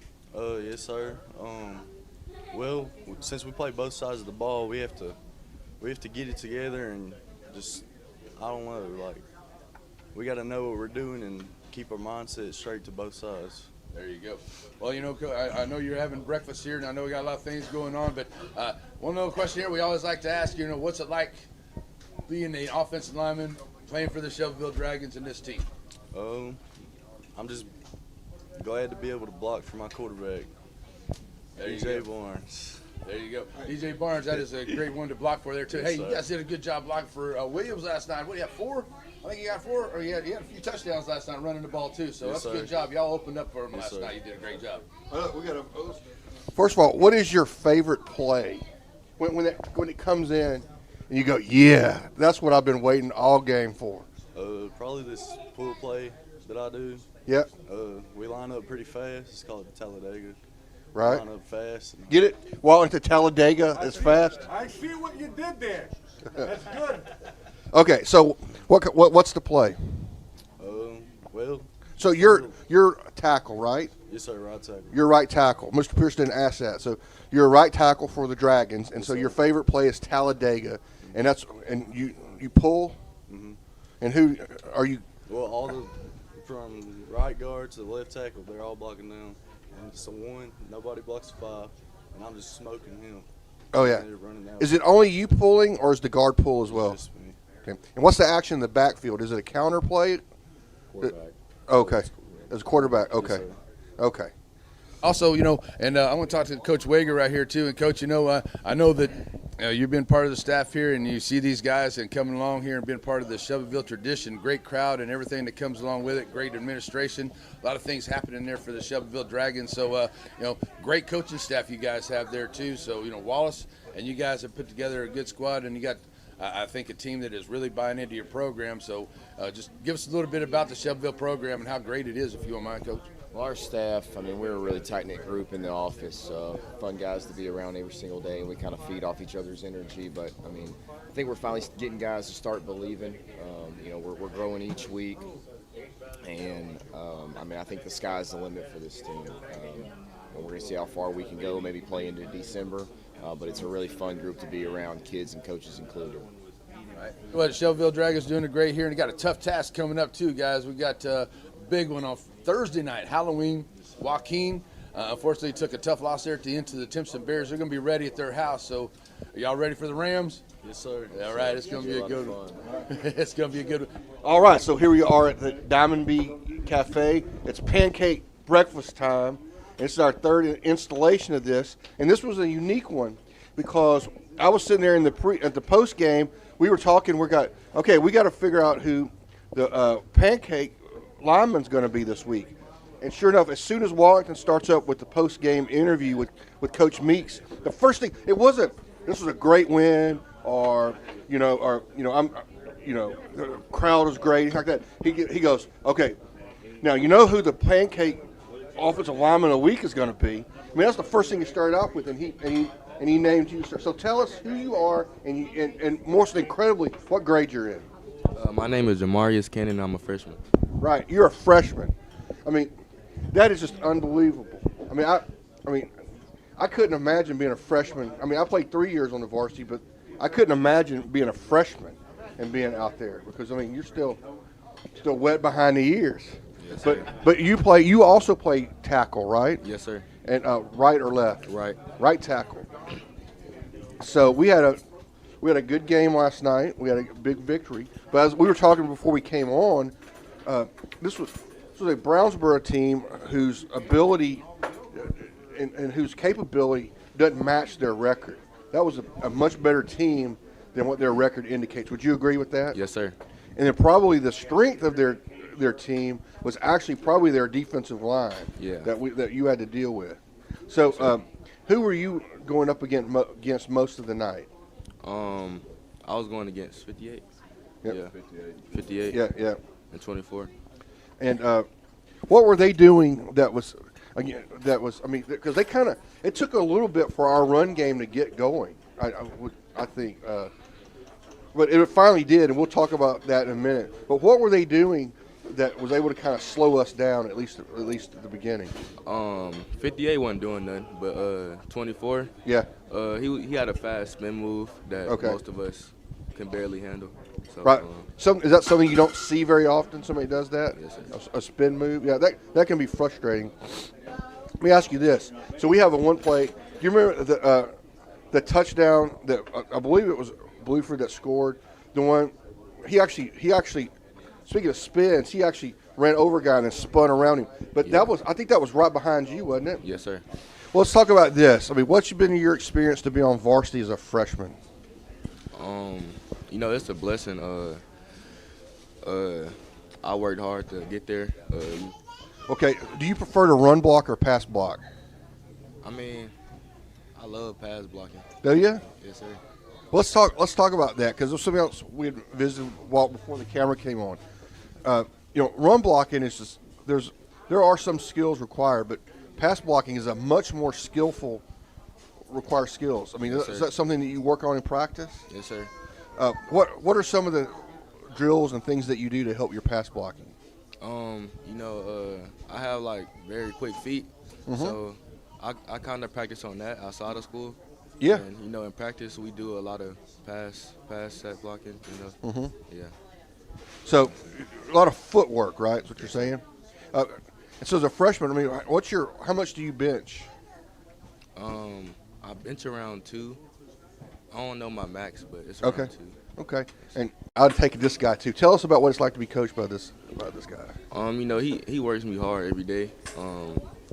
Every time I mess up, he get on my head about it, and I know it's all just love, trying to get me better. Yeah. Like I play hard in practice, so that translates to the field. So yeah.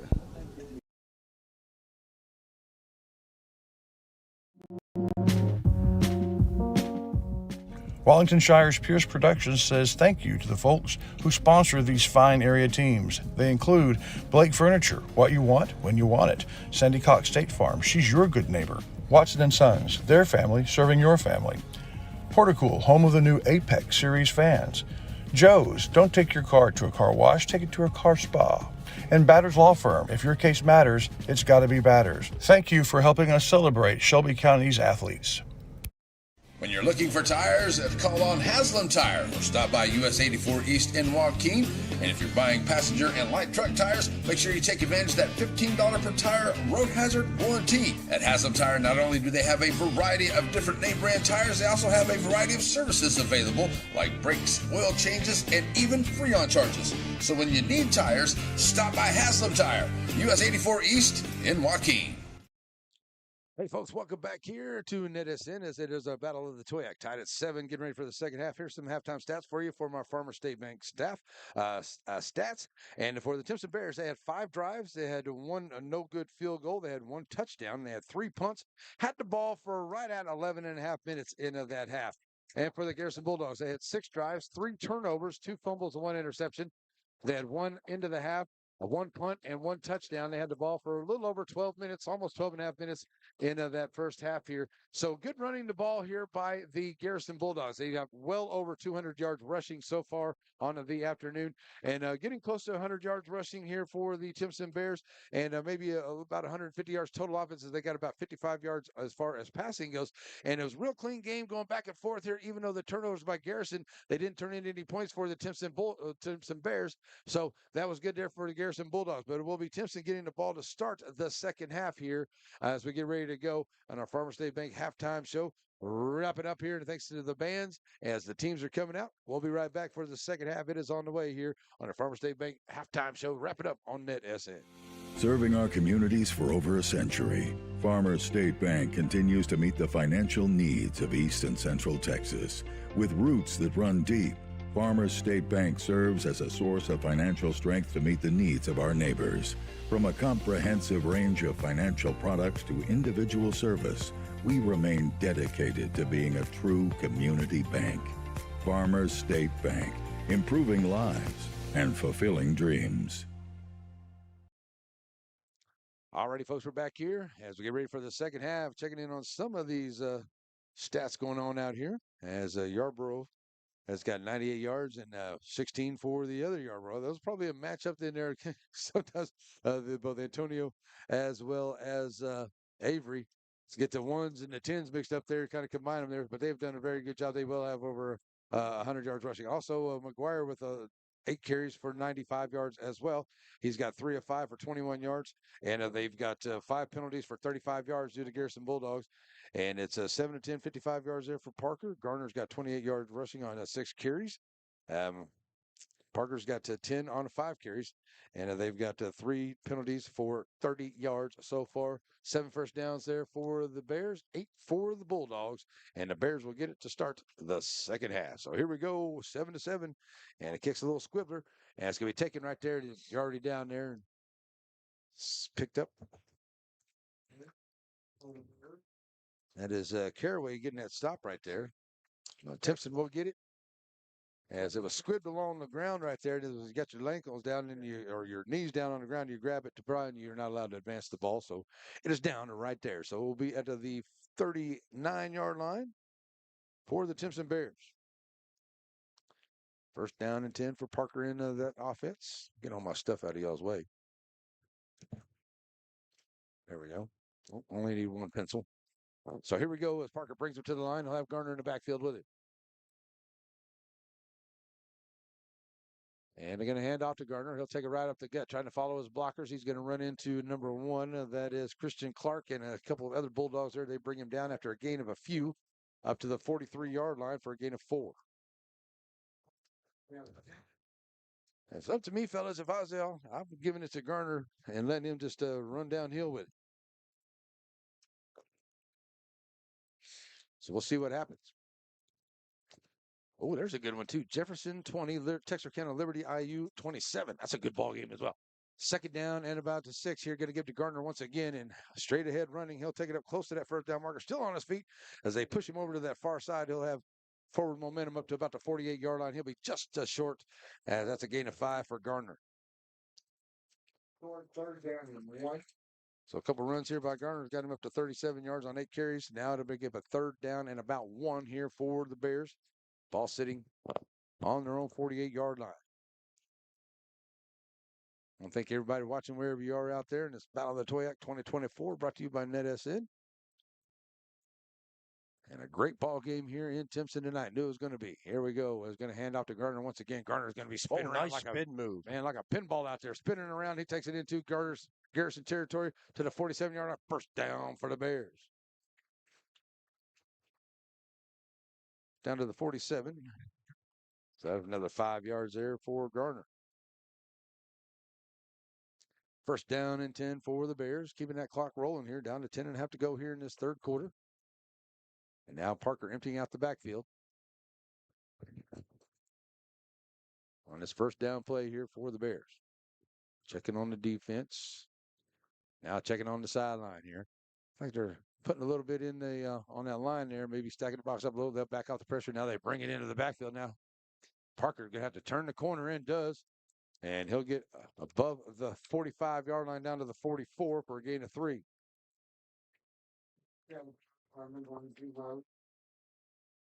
Yarbrough takes him out of bounds right there, but another 4-yard gain, this time by Parker.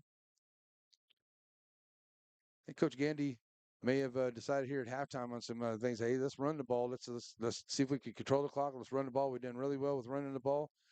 Keep a hold over here, and let's just pound it at them and see if we can wear down that defense. 9:38 to go. Now a 2nd down and about 6 after that 4-yard run there by Parker, sending McCollister in motion from the right to the left side. Parker quick out here, finding Albert Parker. Picks it up off the shoestring. So down the sideline. He's got a blocker down. He's down there at the 10. The 5. Touchdown, Parker. Down the sideline there. 43 yards from Parker to Parker. Touchdown, Bears, and they'll take the lead. 43 yards for the touchdown score there for Parker to Parker. And the first passing touchdown of the night here by the Bears. They'll take a 13-7 lead. And here comes Castillo in for the extra point attempt to try to give it a touchdown lead here for the Bears. Cole Brewster going to be on the hold. 9:20 to go. Nice run down the sideline. Parker picked it up right off of his shoestrings and took it down the sideline there. And that's blocked.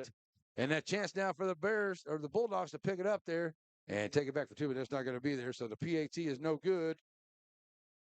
PAT no good. So that'll make it a 13-7 ball game here in the 3rd quarter with 9:20 left to go. We'll be right back here on NetSN. Batters Law Firm is your first choice in personal injury law.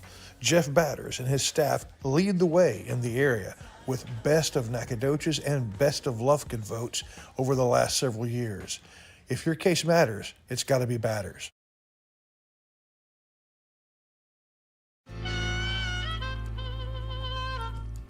So many things get started at Pizzeria. You start your party off with a pizza from the pizzeria. You get your celebration started. You get your season started. For a lot of us, our passion with pizza started at the pizzeria, a tradition since 1960s. It's the Pizzeria just off the square in Center. Alrighty, folks, back here is now 13-7 on a 5-play. 61-yard drive, 2 minutes, 40 seconds off the clock. PAT no good. 43-yard pass from Parker to Parker was the scoring drive here. Now the Garrison Bulldogs will get it back here now, trailing for the first time, 13-7 for the Timpson Bears. Here's a Brewster going to give it a ride, send it over to number 3. That is McClure. They'll take it there at about the 5 or 6 yard line. They'll bring it back here to the Bear side. Oh, nice job there getting a hand on him. Couldn't tell that might have been Parker that got a hand on him to bring McClure down, but a good job there by the Bears as they bring him down at about the 30-yard line. I'm going to say he's down at the 26, it looks like. 26-yard line, 9:17 to go here for the Garrison Bulldogs. Into this 3rd quarter, see if they can get it down the field here and take the lead, tie it up. If one thing they cannot have is they had 3 turnovers in that first half, 2 fumbles, interceptions. They cannot have another turnover right here and give it back to the Bears. They got a little momentum going. McGuire going to pitch it out there to Yarbrough. He'll take it over to the 31-yard line. About 5 yards there for Yarborough. And that is Antonio. He's over 100 yards rushing now. Brings up a second down and about 5. And they'll keep that clock rolling as Garrison not ever in a hurry to get to the line. They always leave themselves plenty of time on the play clock, and they're very methodical with the way they get to the line, too. Jumbo formation. That's going to be an offsides there by the guard. And the Bears, or the Bulldogs.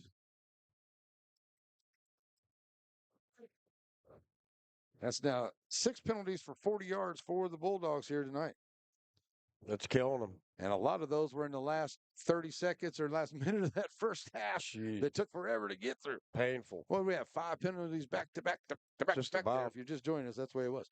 Okay, so now back to a third down and 11 now for the Bulldogs here after the penalty. Make that a 2nd and 11. McGuire going to spread him out here, have a trip. Receiver set here to the near side. He's up under center. Flips it out here. Yarborough with some room. Got the 35, got the 40. Oh, that was a big saving tackle there by Albert Parker, number 14, as Yarborough takes it all the way up to the 41-yard line on a nice run for 15, 16 yards.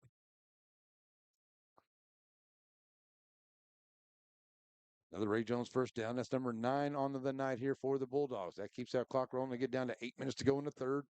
13-7, Battle of the Toyac 2024 edition. Leaving up to every bit of the hype we thought it was going to be. McGuire under center. Here's the toss to Yarborough, and a nice play in the backfield there by the Bears. That was a great defensive play back there. Who's back there? I think that was number 54 or 64. Mason Harbison back there with a beautiful play there on the stop. Makes it a 3rd down back to the 40-yard line, a loss of 1.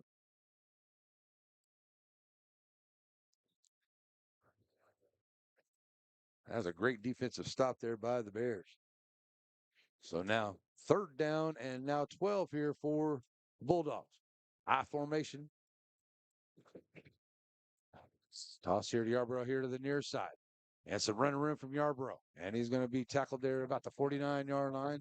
Another great play there and a good stop by Jay Lean, number 22 for the Bears. But a run by Yarborough all the way up to the 49 for a gain of 9. That'll bring up a 4th down and about 4. Make that 3rd down and 4. Sorry, folks. From the 49-yard line of Garrison as we get under 7 minutes to go here in the third. And the Bulldogs trying to answer back on the touchdown drive there by the Bears. 3rd down and short.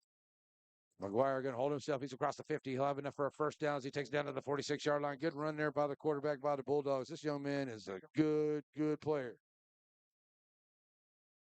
And I'll say he's at the 46 for a gain of 3. He's at 98 yards rushing on the afternoon itself for the quarterback. That's pretty good when you get your quarterback running for 100 yards. But he had that one big run there earlier. That was a great play that they ran there, too. On a misdirection, and he found a big old hole in there. And then they had a really cool Statue of Liberty run play that just blew my mind. That was the best. That was awesome. So here we go as the 1st down now for the Bulldogs, number 11 on the afternoon. McGuire, number 11, rolling over to that right side. He gets met there, and he's dragging Bears with him. He'll save the sack. He'll get 1 up to the 46. Parker riding him there, but McGuire with the strong legs pulls him for 1 yard.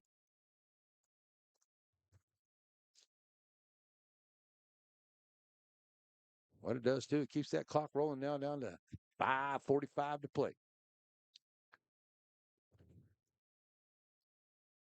You're pretty close there, Joe. You get just giving you a hard time. All right, 2nd down. It's been a great night here. You guys are doing a great job. Thank you all for being here to help out. All right, so here we go. 2nd down and a 9 for the Bulldogs. Direct snap here to Yarborough. Yarborough turns the corner. He's got all kinds of room, and he is gone. And he will take it to the house. What a run. What a run there by Yarborough, taking it all the way to the house. 46 yards out. And he takes it all the way. What a run. He found some room out there. I don't even know if he got touched, you guys. And Yarborough, what a great run. 46 yards to the house for the score. That'll make it now 13-13. Here comes the extra points. See if they can take the lead. And the Bulldogs now got number 20 out there. That is Jack Hart Richardson trying to give his team the lead. And the kick is up, and it is good. It is now 14-13 with a 5:21 to go into this third quarter.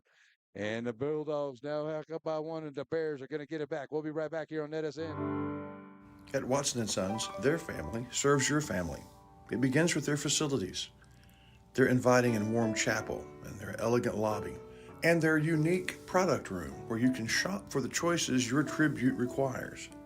They've been serving your family at Watson & Sons since Scott built it in 1998, but their family has been serving you for over a century. Hey, y'all got a dirty truck. Well, then take it to Joe's Car Spa for a spa day. At Joe's, they make them shine. And they're standing by to work with the community. They was elected best of Shelby County this year, and it's called Joe's, but it probably ought to be called Reed since Reed Grant owns it. So, Billy Don, when it's time for your car or truck to have a spa day, where do you take it? I don't know where. All righty, folks, we're back here now. 14-13. Garrison answers right back here after the touchdown drive by the Bears. It is now a 14-13 ball game. 74 yards on an 8-play drive. The PAT was good. 3:56 out the clock. 46-yard run there by Antonio Yarbrough to the house for the score. And it is now 14-13. So Timpson will get it right back here. 5:21 to go into the third. And it's very pivotal district matchup here now. And I'm going to get it out. Something like that. And my guys over in center, my center guys are blaming me for the problems they're having over there now, but I think they're all good. Here we go. Here's a nice kick, and the Bears going to get it there that far side. They'll let it roll, and it'll bounce around, and grab it before it goes out of bounds. That may be Parker on that far side, and a nice job of coverage there by the Bulldogs as they wrangle him up and take him down there at about the 15-yard line. That's where Timpson's going to start on their own 15 with 5:18 to go here into this first half. Make that this third quarter. Take us back to the first half. You don't want to go back to the first half, do we? No. Okay. Well, I mean, the first half was good. It's just the last minute. How about the first quarter? Yeah, the first all the way up to the last minute. Yeah. There we go. The last minute turned to 20 minutes. Oh, it's so much fun. Gotta love this game. All right, so here we go. It's a first down and 10 here for the Bears on their own 15-yard line, and there's a nice drive there by the Bears the last time they had the ball. Both teams know the big run and a pass play for a touchdown of 43 yards and a run play by the Garrison Bulldogs for 46 yards for a touchdown. So now we're ready to go. Parker with Garner in the backfield. Parker's going to hold himself, take it over to the left side, and he'll push his way across the 20-yard line up to about to the 21. We'll say that to 20 for a gain of 5. Good blocking there. Yeah, the line has done a good job on both sides, giving some good runs here on both sides of the ball. The Bears are starting to run the ball a little bit better here in the second half than they did in the first. But, having to control Pollard and Jones is not easy for any offensive line against the Garrison Bulldogs there. So you're right there. They've been back there to mess up some plays, that's for sure. You always got to know where those guys are. Here we go. Parker ready to go for the snap. This time going to give it to Garner. Garner going to get tackled there. Oh, he got wrangled in the background. Somebody holding him up, but he's still fighting for yards. Now they're going to give the push the pile, and he's going to keep pushing, and he'll take it up close to the 24-yard line for a gain of 4. So that's going to bring up a third down and about 1 maybe here. Yeah, a little more than 1 up to the 24 for Garner right there. So 3rd and 1 here for the Bears. That clock rolling down, get close to 4 minutes here in the third quarter. Both teams had the ball once. Both teams with a scoring drive. Bears trail it by 1. They missed the extra point there. 14-13 here. Battle of the Toyac 2024 edition. So the first down here is what the Bears are going to be looking for. 3rd down and a long 1 here, maybe 2.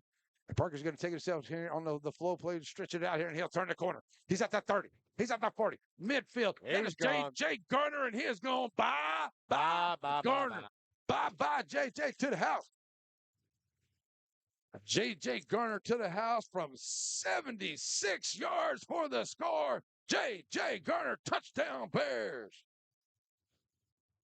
76 yards as he comes around the edge here, and he might have got one person to grab a hold of him. And we got the bubbles Again, I love it. The bubbles. So now it's a 19-14 ball game here. Quick score coming right back. Are the Timpson Bears 76 yards by J.J. Garner. Wow. At That was a big run. Penn State, in Beaver Stadium, they throw marshmallows. Did you say it was number 2? Oh, did you go for 2? I would go for 2 right here. Yes, I would. Try to give it to a 7-point game. When you're up 5, that's usually what they like to say, do go up 2. So here's a 2-point conversion for the Bears. Try to push it over, and they get it around. They got a penalty flag come in there, didn't it? I don't think they got in there, but a penalty flag came in there. That may be an offsides. If it's on the Bears, it'll be done. But if it's on the Bulldogs, got a holding. So the PAT is no good. So the PAT is no good. That'll make it a 19-14 ball game. We'll take a break. Be right back here. And it'll be a Shelby Savings Bank kickoff when we come back here on the NetSN. Sandy Cox is a good State Farm agent. Just ask Drake. He knows. State Farm agents in general are pretty cool, but Sandy Cox has the answers to your questions. Like, what's best for me, for my kids, for my business, for my farm? For all of us in Shelby County, those questions can be answered at Sandy Cox State Farm. And we're back here getting ready to go at the 76-yard touchdown run. Let me give that to Mr. Garner here. Let's see, that's 52, 122 now, 122 yards rushing, and he'll get the rushing touchdown to give his team the lead now, 19-14, 3:43 to go. On to the 3-play, 85-yard drive, 76-yard run there by Garner, 1:35 off the clock here. They're going to get a Shelby Savings Bank kickoff. It is coming up. And we'll see if we can, Beckville's on top of Union Grove, 50-14. As we were going to update the score here. See if we can get that done real quickly on the NetSN app here, folks. So it's a 14 and 19. There we go. Third quarter. 3:43. There we go. Now we're good to go with that. So now we're ready for the Shelby Savings Bank kickoff after the touchdown drive there by the Bears. They'll kick it over here to the near side, and it'll be McGuire, and he'll step out of bounds. Or he probably would have been best to let it go out of bounds. But he's going to get a yard, actually. He'll get a yard more than what he would have. So after the 36-yard line for the Garrison Bulldogs.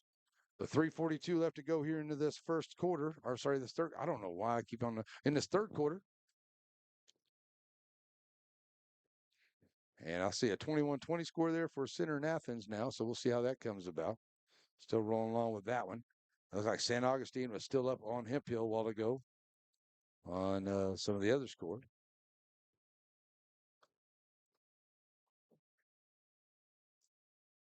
So we'll check in on that. All right, so now the Bulldogs come back to the line here, trailing it by 5 now after the big 76-yard run there by Garner. They'll come up here with McGuire. And he's going to hand off. Oh, that's going to be Yarborough holding on to himself. He'll take it over to the far side. Here's Yarborough. Cuts it up around the 40-yard line.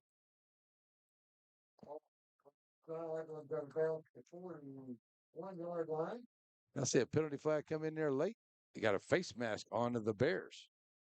So that's going to be a big face mask there on top of it as he gets it up to the 41 for a 5-yard run there for Yarborough. So another 15-yard penalty. That's definitely not what the Bears needed right there. That makes 45 yards and penalties on the night by the Bears, and that's a big one right there. That would take them all the way into Bear territory down to the 44-yard line. So the Garrison Bulldogs with another first down here. Ready to go. And that gets them into Bear territory here with 3:35 to go in the third. See if they can take the lead here with a score. Staying with that Wildcat formation here. And going to hand off to Yarborough. Come here to the near side. He turns the corner. He gets met there, but he stands up. And there's another play there, kind of like what he did earlier. Yarbrough still on his feet as that pile is going all the way down to the 30-yard line. And just what he saw earlier, in case you just most of folks, in the second play of the game, he kind of rolled on somebody like that here around the 50, took off down the sideline. We didn't even know. We thought he was down. He takes it in for the score, and he gets another roll right there off of another defender and takes it down to the 29-yard line. Great run, 15 yards there by Yarbrough. He kept chopping his feet, didn't he? Yes, he did. So 121 yards there by Yarbrough. Another Ray Jones first down. The Bulldogs moving it down to 3:15 to go here. And keeping with that, Yarbrough into the Wildcat, and he's going to be taken down from the back. Maybe gaining one up to the 28-yard line.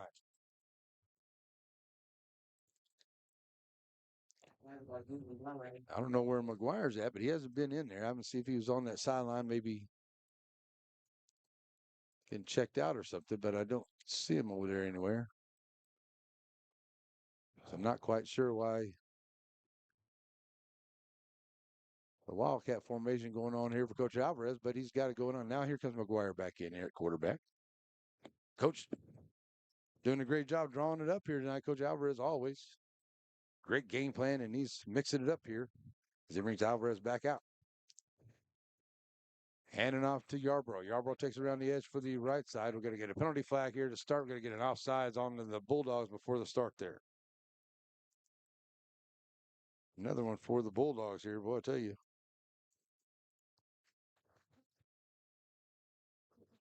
That's at least 5 false starts against the Bulldogs here tonight.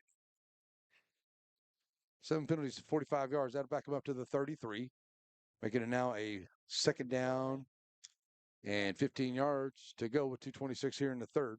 What, Larry, that's uncharacteristic of Garrison, isn't it?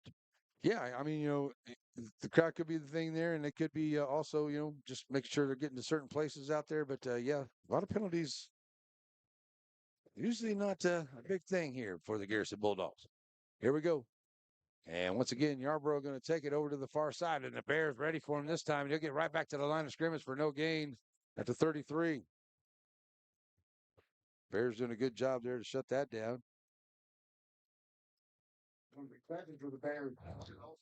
So 2:05 to go. That'll bring up a second down and long for the Garrison Bulldogs as they got out of bounds there. Oh, we're going to get another penalty here against the Bulldogs. Looks like they were pointing that way. So they stop it with 2:05. And here comes the umpire now. Let's see what he's got to say. They're holding on the Bulldogs. That'll back them up even farther here. All the way back to the 43-yard line for another penalty. Yeah. Tell you what, the Bulldogs not doing themselves any favors right here. Back-to-back penalties. They did that there at the end of that first half. Might have been able to get some points on the board, but we get now under 2 minutes to go, 19-14 here in the third. And the Bulldogs now with a second down and about 22. Man in motion. Here's McGuire going to roll out, and he's got some pressure. Now they drop it off underneath in the screen. They got him there at the 40-yard line. And it's still the ball's on the ground, but it goes out of bounds. As that one gets knocked out, well, I tell you what, the Bears or the Bulldogs are having a hard time hanging on to it. Atkinson right there, number 14, with the pass as it goes out of bounds and fumble forward up to about to the 26-yard line. So it's a big gain there. They get most of that penalty yardage back. It'll be a third down and about 12 now as they picked up about 7 on that one.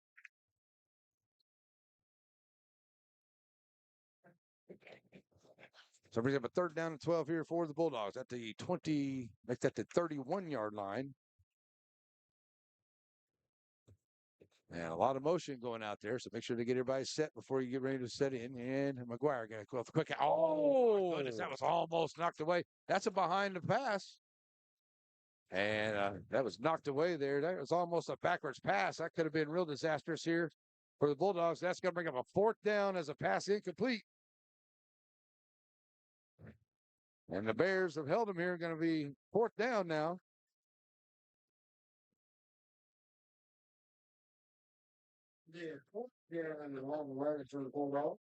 So fourth down and about 12 here for the Bulldogs. Ball sitting on the 31-yard line of Timpson, and they're going to bring out the offense here. Long way to go. This will be just as good as a punt here, pretty much, if you don't get it. Yarborough now going to get to McGuire on the little reverse and around around there, and a good job by the Bears. They shut that down. They sniff it out. They take it down to about the 26-yard line for a gain of 5. It's a turnover on downs. And the Bears take over with 1:31 to go here into the third. And a defense that was playing so good there in the first half now gets a stop here in the third that desperately needed. And the Bears now with a 19-14 lead here have the opportunity to run out the end of this third quarter. Another good drive right there by the Bulldogs that ends in a turnover on downs. Well, so the Bears come back out here ready to go. Timpson has certainly come alive, Larry. Yeah, that second half, after a little bit of momentum swing there towards the end of that second quarter, and coming out here with that big 76-yard run there, and the 2 touchdowns have really lighted the Bears here in the third quarter. So Parker going to hand off to Garner. Garner once again, he's going to be wrangled up and taken down there about the 31-yard line. Sorry, that's number 22, Jaylene.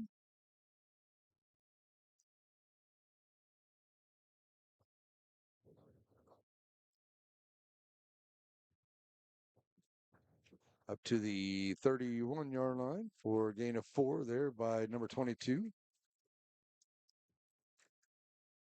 Second down is 6 for the Bears. Getting down to 1 minute to go here in the third. Parker ready to go for the snap. Going to hand off once again, coming here to the near side. And a nice tackle there on the far side by Yarborough. Got a little stuff going on here in the sidelines. Hopefully everybody's going to be okay.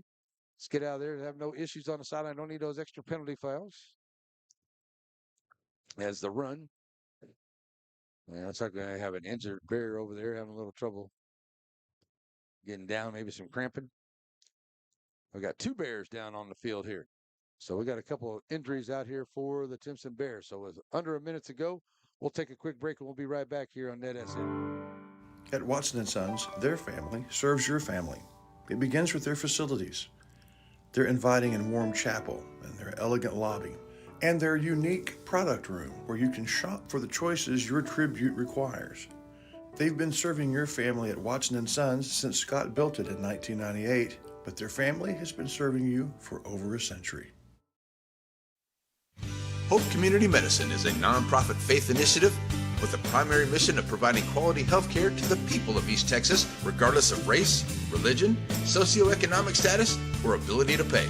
At Hope Community Medicine, they want to be the leading deep East Texas care provider recognized for their outstanding patient care, innovative technologies, programs, and medicines, as well as a highly motivated and distinguished staff. Hope Community Medicine, founded in faith, focused on family. Already had a couple of Bears down on the field, but both of them get up here and on their own power, are able to get off on their own power. Sure, that's nice to see. Got some cramping going on. That was Richardson on those 2 runs right there. He picks up a couple more. That'll make it now a third down and about 4 here.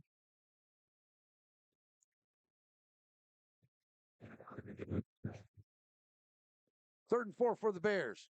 46 seconds left to go here in this third quarter. Parker calling for it. He's going to take it himself. Now cuts it back up into the middle. He gets a line of scrimmage there and maybe a little bit more up to the 35.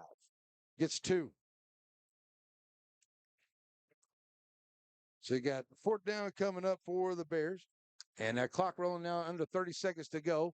And really don't have to snap it again before the end of the end of the quarter. So we'll see what the coach decides to do here, as they can run it out here and get to the fourth quarter up 19-14. Ken Timpson Bears. And that looks like what Coach Gandy may be deciding to do here as we get down to 10 seconds to go. So that's going to end this quarter here. Going to the fourth, Timpson will be up 19-14 over Garrison here in the Battle of the Atoyac in 2024. We will be back in 1 minute for the fourth quarter, folks.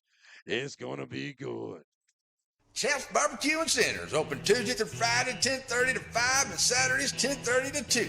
Now, you can call in your order to Chef's Barbecue. You can come through the drive-thru or bring the family down for a nice family dining experience for barbecue so good. No, we're not going to say that. All right.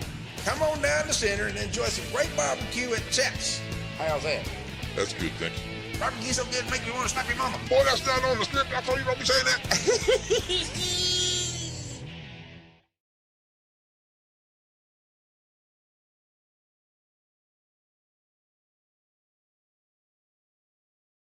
Oh, my God. Here we go. A silly reason to do that, but they did.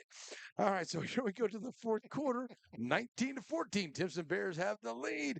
And, man, what a game it has been so far, folks. Thanks for joining us wherever you are checking out this ball game. And I know what? One guy that's probably watching tonight I want to say hi to. What's up, Terry Bussey? Hope you're doing a good one. Giga Maggies, baby. Giga Maggies. All right. So the Bears now with a 4th down and short. Well, I call it short. 4th down and about 2.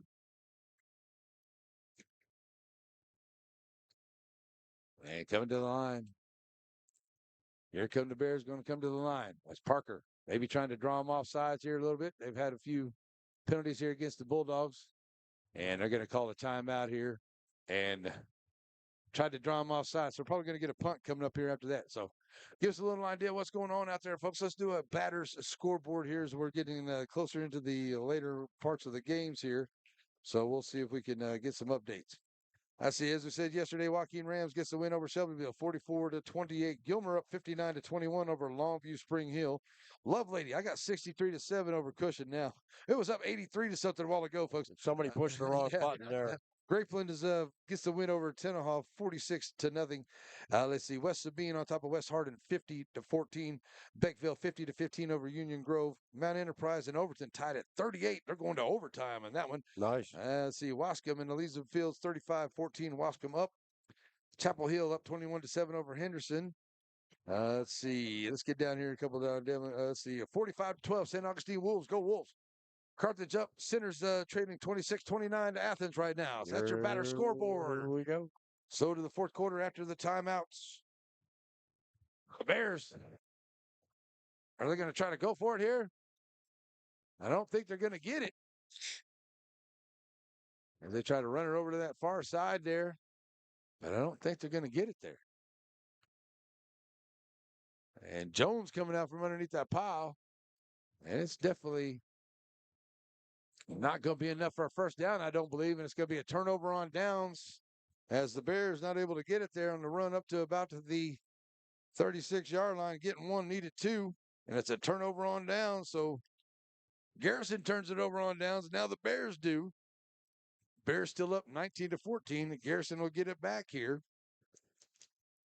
First down and 10, and they're way deep into Bear territory. They're at the 36-yard line for Garrison with 11:58 to go in this ball game. Here comes Yarbrough. Cutting it right back up in the middle. Spin move at there, and he's down at the 25. So a nice run of 11 there by Yarbrough. So give him 11. Another Ray Jones first down. That's 15 Ray Jones first down on that. It's more cramping going on here by the teams. And I tell you, it is kind of a muggy night out here. It's gotten kind of warm here. We've had a little bit of mist out here, but the humidity really is up out here tonight, folks. And it's a solid East Texas hot evening here, even though it is the 1st of November. And we hope everybody had a good Halloween and didn't get too crazy with the candy yesterday. Had a lot of great trick-or-treaters, from what I understand, around the neighborhood. Got some pictures from some friends. That was really pretty cool. So we were doing ball games. That's why we didn't. I was a football spirit. That's what I was. That's right. There we go. Here we go. First down and 10 now for the Bulldogs. Here comes the pressure. Now they back off. Now they bring it right up the gut, trying to just power football right up to the 24, 23-yard line now. So taking some time where he could take a lot of time off the clock, go down and score, get the lead, and then play some defense. And maybe if they do give up some points, they'll have a chance to get it back, Garrison, with some time left here. A lot of time to go, as that one was McGuire on the push up to the 20. So we're at the 23-yard line. Yep.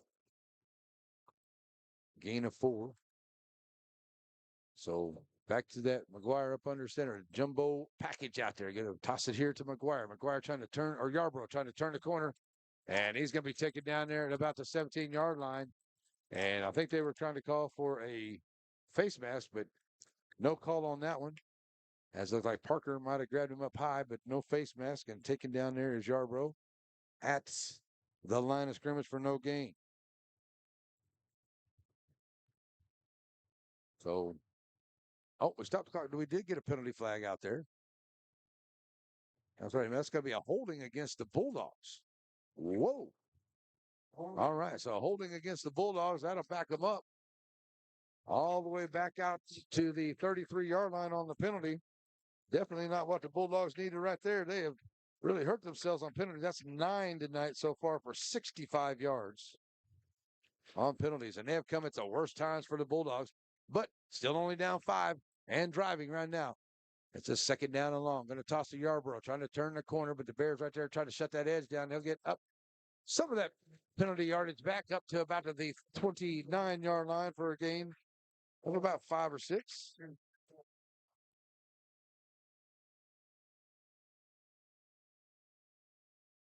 So now it's a third down and 12 for the Bulldogs. The defenses have done the job here tonight. The turnovers, much more turnovers here by the Bulldogs than the Bears. But I tell you, the defenses on both sides have done an excellent job here tonight. 19-14 score, 10-11 to go. We're going to get another stop here. We're going to get a offsides on to the Bulldogs.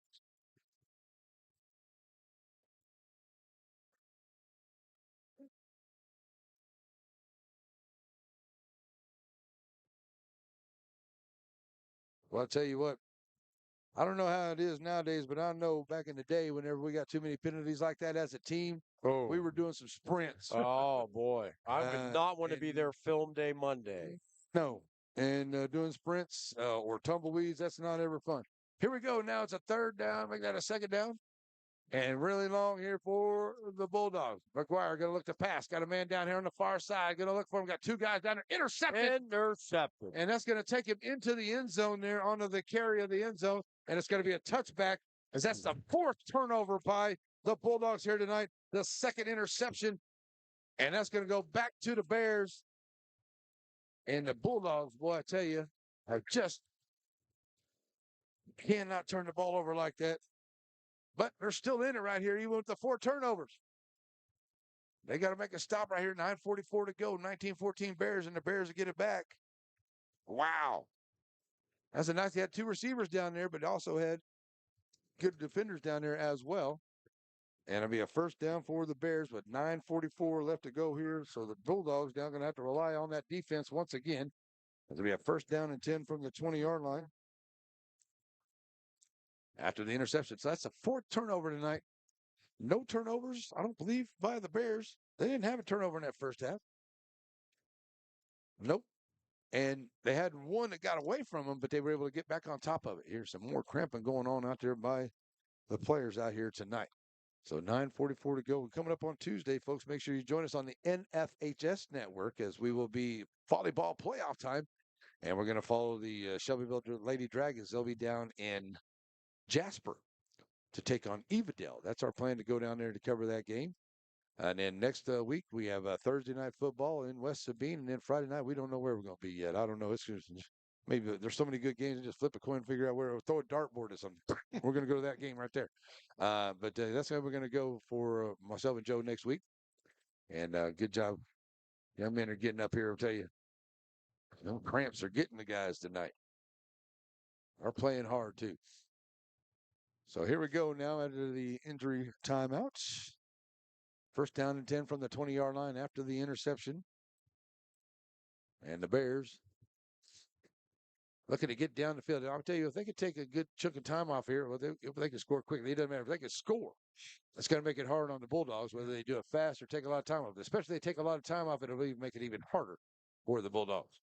Here we go. Ready to go. Parker. I'll get the snap. Hand it off. So Richardson going to get the carry. Number 13. So Jefferson Richardson going to take it up to the 21-yard line, gain of 1.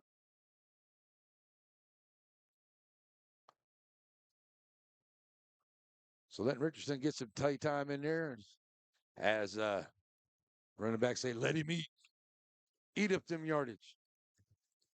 Second down and 9. Parker with Richardson to his right side. And Parker's going to throw out here onto the wide receiver. Got him out there on the far side, and he's on his feet, and he's still going. They'll take it out to the 25-yard line. Pass complete out there on the far side. Who do they make it out to? That's 14. That's Parker. Parker with another great catch out here, and he'll take it all the way up to the 36-yard line for a first down, 15 yards. Good job by Albert Parker. Parker to Parker here has been a good combination tonight. They've done a really good job. That's another Ray Jones first down here for the Timpson Bears. That is 12 on of the evening for the Bears. And we get under 9 minutes to go. They got to stop out there once again. Oh, because they got the first down. Okay, there we go. Now they'll start the clock. So right at 9 minutes to go. We're going to get a stoppage out here real quick because I'm not exactly sure what. But we need the Jeopardy theme. See what's going on over there. Tell you what, the referees have done an excellent job here tonight. I mean, I will give it to the refs. They've done a really good job. They have a hard job out here. You know, to be a referee is not an easy. But I think they've controlled the game and done a very good job here tonight. Haven't let anything get crazy, but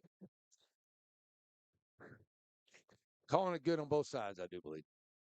And that looks like there's going to be another penalty there against the Bulldogs. Wow. Hard to believe. That's going to be a 5-yard holding penalty. And I'll take it up to the 41-yard line. Wow, the Bulldogs, man, I'll tell you with these penalties.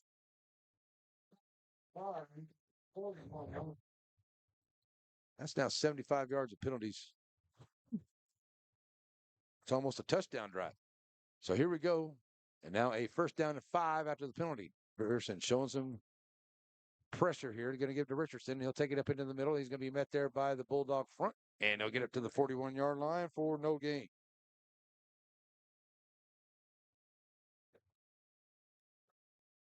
So I understand taking some time off, but you really got to figure out, you got to get some few first downs here. You got to keep that ball out of Garrison's hands because they made a few mistakes here tonight, but this is a team that can score, and they can score really quickly. They got good running backs. They got a good quarterback. You got to get this first down. You got to take some time off the clock and keep this thing moving. Put some kind of points on the board, whether it be a 3 points or whatever. You got to put some points on the board in this closing here in this last 8 minutes, or the Bulldogs could come back on you. Here's Parker going to try to bring it out here and stretch it out.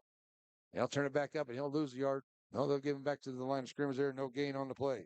It's hard to believe they're only down by 5. Yeah, exactly. You know, the way it's been going here tonight.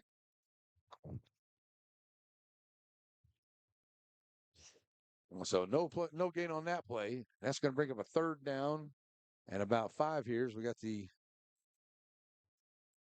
umpiring crew having another chat out there at about the 40-yard line. Some laundry on the field once again. And this time it's probably going to go against the Bears. And it looks like it is maybe a holding call. Holding against the Bears. So still second down back to the 31-yard line. So it's only 5 penalties for 55 yards and 11 penalties for 75 yards over there. But still, that's on the Garrison side. That brings up now a second down and about 16 here for the Timpson Bears, leading it 19-14 with 8:06 left to go in the fourth. This game should have been over a half hour. I don't know. We're right about the right amount of time for it. That's for sure. Right. Get close to 10. Well, it's important to make sure everything gets right here in this ball game. We don't have any issues with it. There we go. Parker bringing the man in motion. And that's going to be another stop. That may be offsides here against the Bears. It is.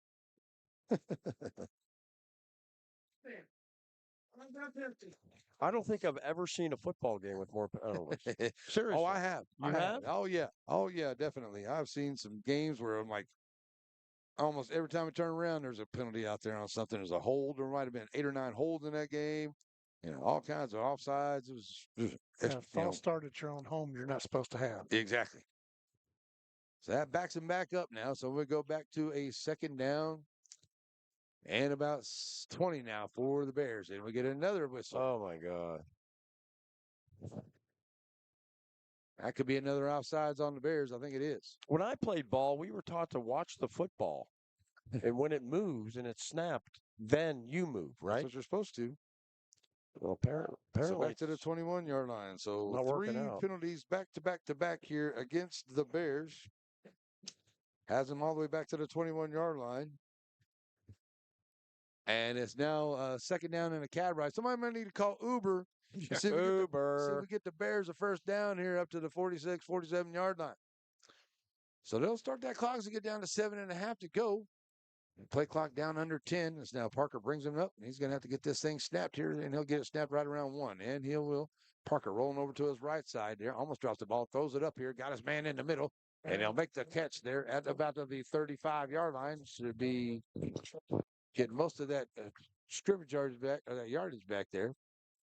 And that may be Carroll down on that far side there. Let's see who made that catch.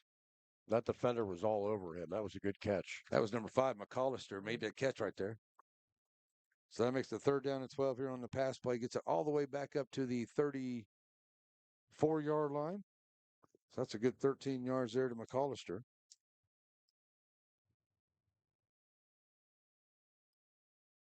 All right, so that brings up now is that a 4th down? It is 4th down. 3rd down. 3rd down. Sorry, 3rd down and about 12. 13 yards here for the Bears. Let's see, 8, 9, 10. So 3rd down here for the Bears and 12 is Parker rolling over to his right side. Look at the pass now, sets up now, pulls it down, finds some room in the middle. Oh, he gets jacked up there right at the line of scrimmage. He got stalked. And Parker's going to be okay at the 35-yard line. He'll get 1. He should have threw it. He got tattooed out there.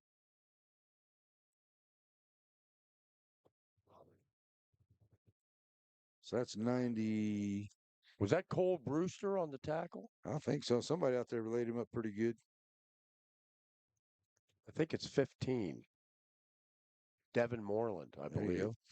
So that brings up a 4th down and 11 here from the 35-yard line as we get under 6 minutes to go, and the Bears are going to kick it back here to the Bulldogs. And, even with the turnovers, the Bulldogs done a great job here on the defense, and they force another punt. And here's McClure. He's going to let it bounce, and he'll let it get behind him there. And it'll take a Timpson Bear bounce, and it'll be a long field here for the Bulldogs as they'll have it all the way down at about the 13-yard line, and a great punch by Brewster as it puts the Bulldogs all the way back down. 14. The Bulldogs can win this game. Yes, they can. 5:37 left to go, trailing by 5.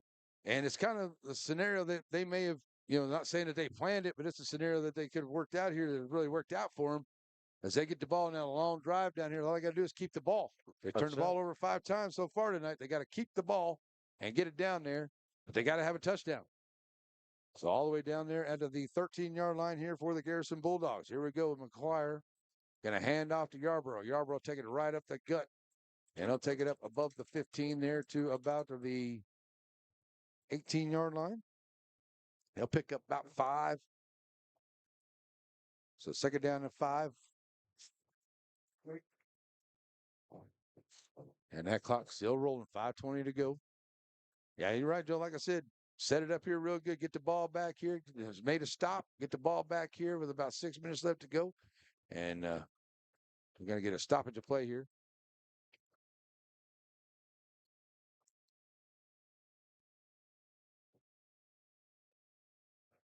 All right, so a quick chat over here with the Timpson sideline, but I guess that was all good. So now we're ready to go here for the play. And it's a 2nd down and about 5 here for the Bulldogs. Ball sitting on the 18-yard line. They're on the 18-yard line. And that clock back rolling now with 5 minutes to play in the ball game. And the Bulldogs going to hand off here to Yarborough. Yarborough trying to bring it back into the middle. Breaking tackles. It takes it across the 25. They'll have it up for a 1st down up to the 37-yard line. I'm sorry, up to the 27-yard line, giving them about 10 more than you got there. Huh? That's 9 more. Well, they could probably use it.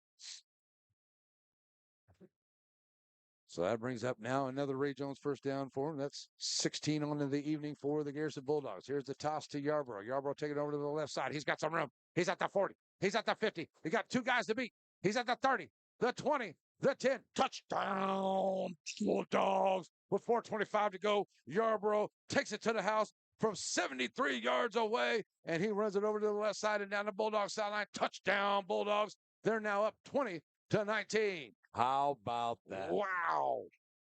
That's exciting. 73-yard touchdown run there by Yarborough, and he just adds to his total. He's getting up well over 200 yards now tonight.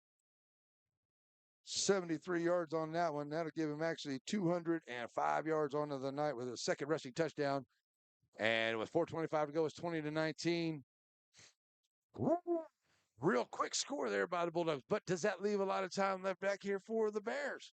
They could come back down now, only going to be down by a couple. Well, they're going to go for two. Going for two here, that's the best thing for the Bulldogs. They're going to flow out the play to the left side, and they'll turn the corner, take it in for the score. 2-point conversion is good. 2-point conversion is good. That makes it 22-19. It's a 3-point ball game with 4:25 left to go. Stay with us, folks. It's going to be good to the end on NetSN. Wright Chrysler Dodge Jeep Ram in Center has the new and used vehicles that you're looking for. If your vehicle needs service, stop by WrightChryslerDodgeJeep.com and get your service appointment, and also shop online. So you can come on down and let the guys make a great deal for you. And our knowledgeable staff will not let you leave without knowing everything about your new or used vehicle. Wright Chrysler Dodge Jeep Ram supports all the students of the Piney Woods.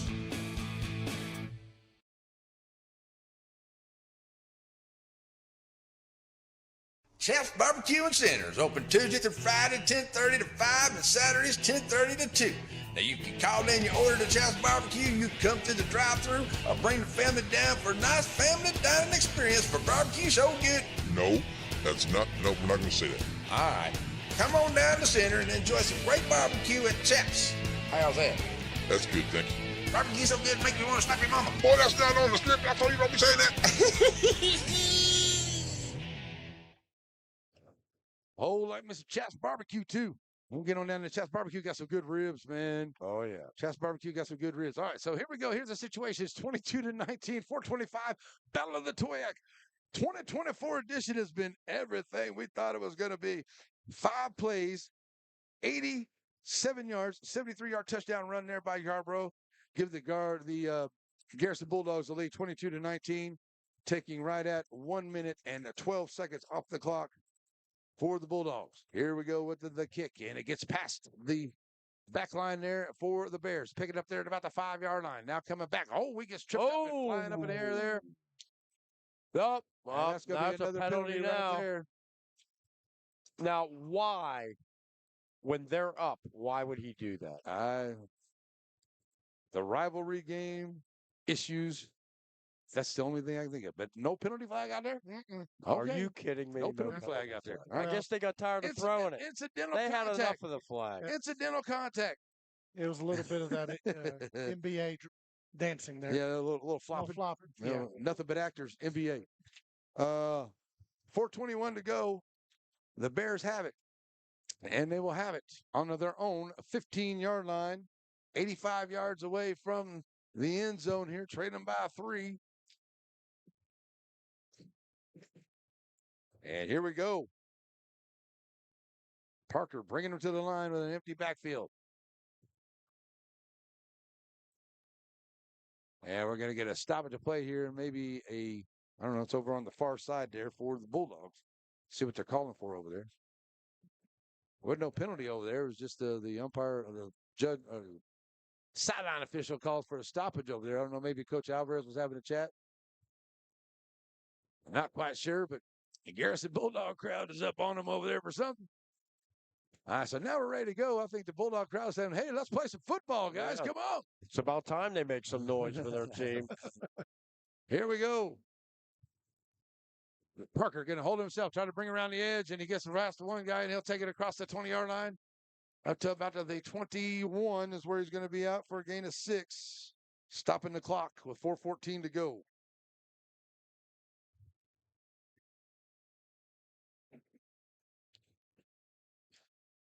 So 4:14, getting out of bounds there is Parker. And we have another penalty flag out there. It looks like it is the umpiring crew having another discussion here with 4:14 left to go. There's a little action on the out of bounds play there. Not sure. Looks like they're going to spot the ball, and it's going to be good to go. Oh, sideline warning here against the Bears. Trying to keep the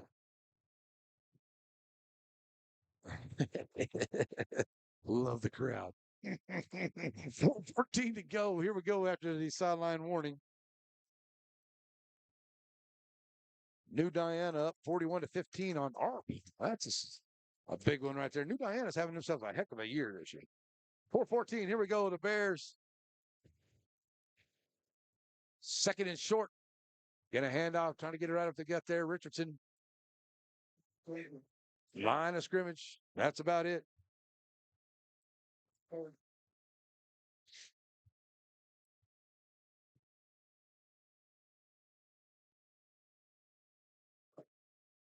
So no gain on the play there, Richardson. And that clock rolling now, 3:45 and counting. Time is a ticking. And the Bears now with a third down and short, third and about 3. Parker stretch it out to that far side, following his blockers around the edge. And he's going to come up short there. He might have got one up to the 24-yard line. Give him a few. It's definitely going to be short. Be 4th down and about a yard. Pretty much got to go for it right here. I don't know. With 3 minutes to go, do you put it away and take the chances? 4th down and 1 deep in your own end? Oh, I think with the offense I got to be power football and put my big uglies against their big uglies and see if I can get a yard out of it. 4th down and short, the Bears going to have to go for it. I think you're right, Larry. Probably the most important play of the game right here. Right here, definitely. 3. And the Bears going to call a timeout here with just under 3 to go. They're going to call a timeout, it looks like. And they are. They're going to talk about it. 4th down and 1. And we'll be right back, folks, right here on the NetSN. Sandy Cox is a good State Farm agent. Just ask Drake. He knows. State Farm agents in general are pretty cool, but Sandy Cox has the answers to your questions. Like, what's best for me, for my kids, for my business, for my farm? For all of us in Shelby County, those questions can be answered at Sandy Cox State Farm. Hope Community Medicine is a nonprofit faith initiative with a primary mission of providing quality health care to the people of East Texas, regardless of race, religion, socioeconomic status, or ability to pay. At Hope Community Medicine, they want to be the leading deep East Texas care provider, recognized for their outstanding patient care, innovative technologies, programs, and medicines, as well as a highly motivated and distinguished staff. Hope Community Medicine, founded in faith, focused on family. All righty, here we go. 4th down and 1 after the timeout. Bears going to go for it here with 2:57 left. They need 1 yard to keep this drive alive. And if the Bulldogs can hold them, oh, here's the play. 4th down and 1. And like I said, you got to get this 1 yard here. Maybe a flow to the right side. Turning the corner there. Should have enough for a first down. It looks like they do there, up to about to the 26, 27-yard line. And a nice job there by Parker there. I think that was Parker that went ahead and took that one for the quarterback. So it's another first down here for the Bears. That's number 13, 2:45 to go. As they have it now up to the 27-yard line. They're going to throw it out here. And it's incomplete pass here to Carroll. Oh, my God. He started to run before he had it, I think, fellas. Incomplete pass.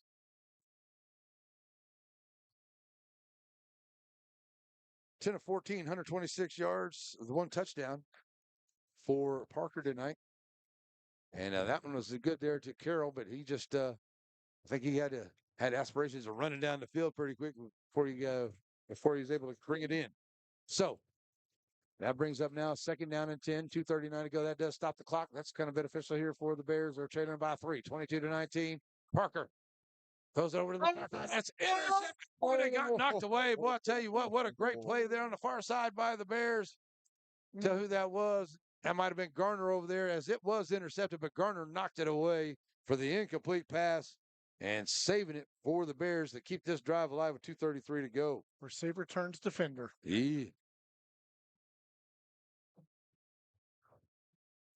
Yeah, he had it too. If Garner wasn't there, I think it would have been a score, guys. Yeah. I definitely think it would have. 2:33 to go. And now it brings up a 3rd down and 10. And the Bears spread offense here. Parker. Ready to go. In some pressure here. Now throwing it down the middle of the field. Got a man down there just too far out of the reach of the intended receiver there. They're trying to get it to down in the far end. They tried to find Garner down there. And it's an incomplete pass. That brings up a 4th down with 2:27 to go.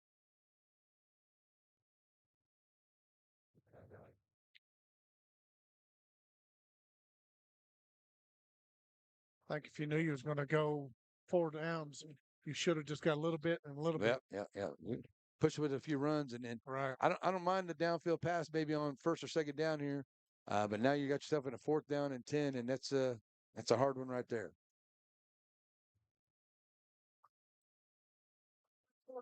Also, the penalty was on the Bears there. They declined the penalty, so it's going to be a 4th down, and with 2:27 to go, you got a 4th down and 10 on your own 27-yard line. I'm inclined to punt, but They're not. pretty much got to go for it right here. You need everything you can get. 4th down and long. Here come the Bears. Parker gets it underneath here to Carroll. Carroll, he's going to get a few yards there, but the Bears are not going to get much more than that, and the Bulldogs are going to stop them onto the pass underneath. And not a whole lot right there on that pass play up to the 29-yard line. That's a pass of 2 there to Carroll. And now the Bulldogs have the opportunity now to just run out to this clock.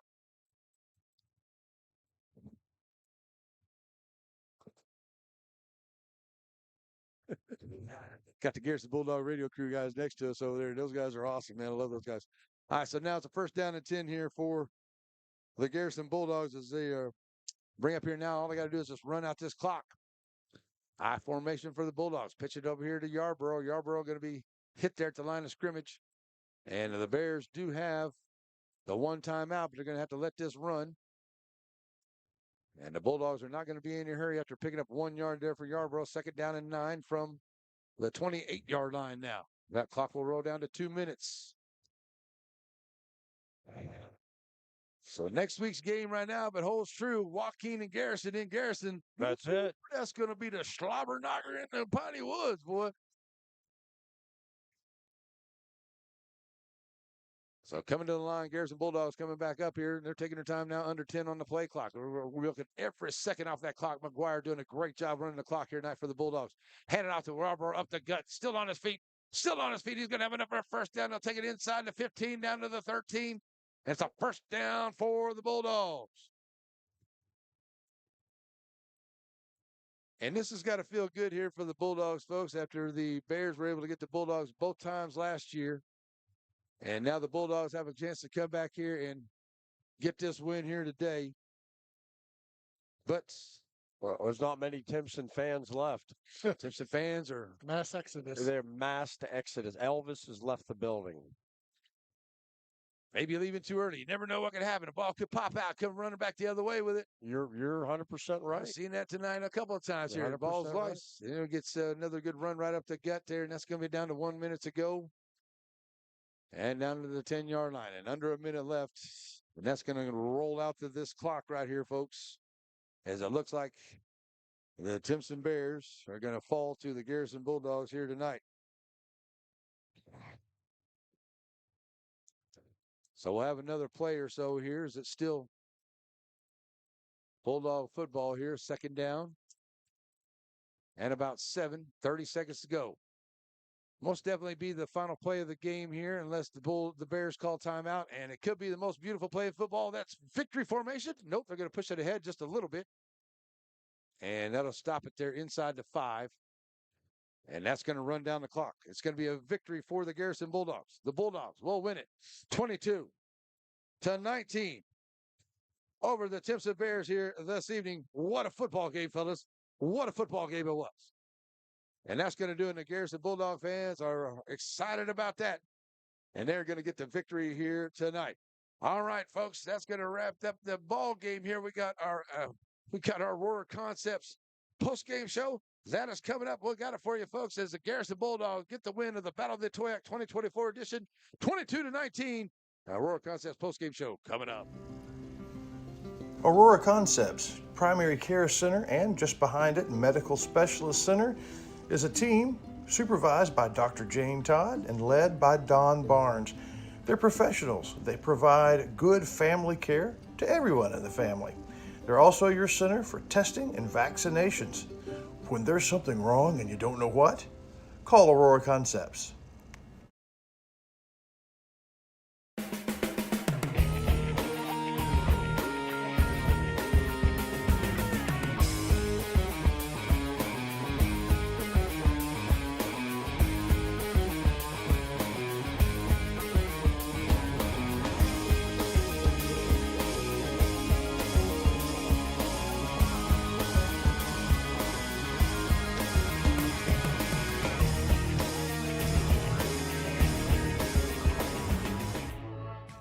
At Shelby Savings Bank, the same thing that's true at the Selma Street location is true at the North Branch.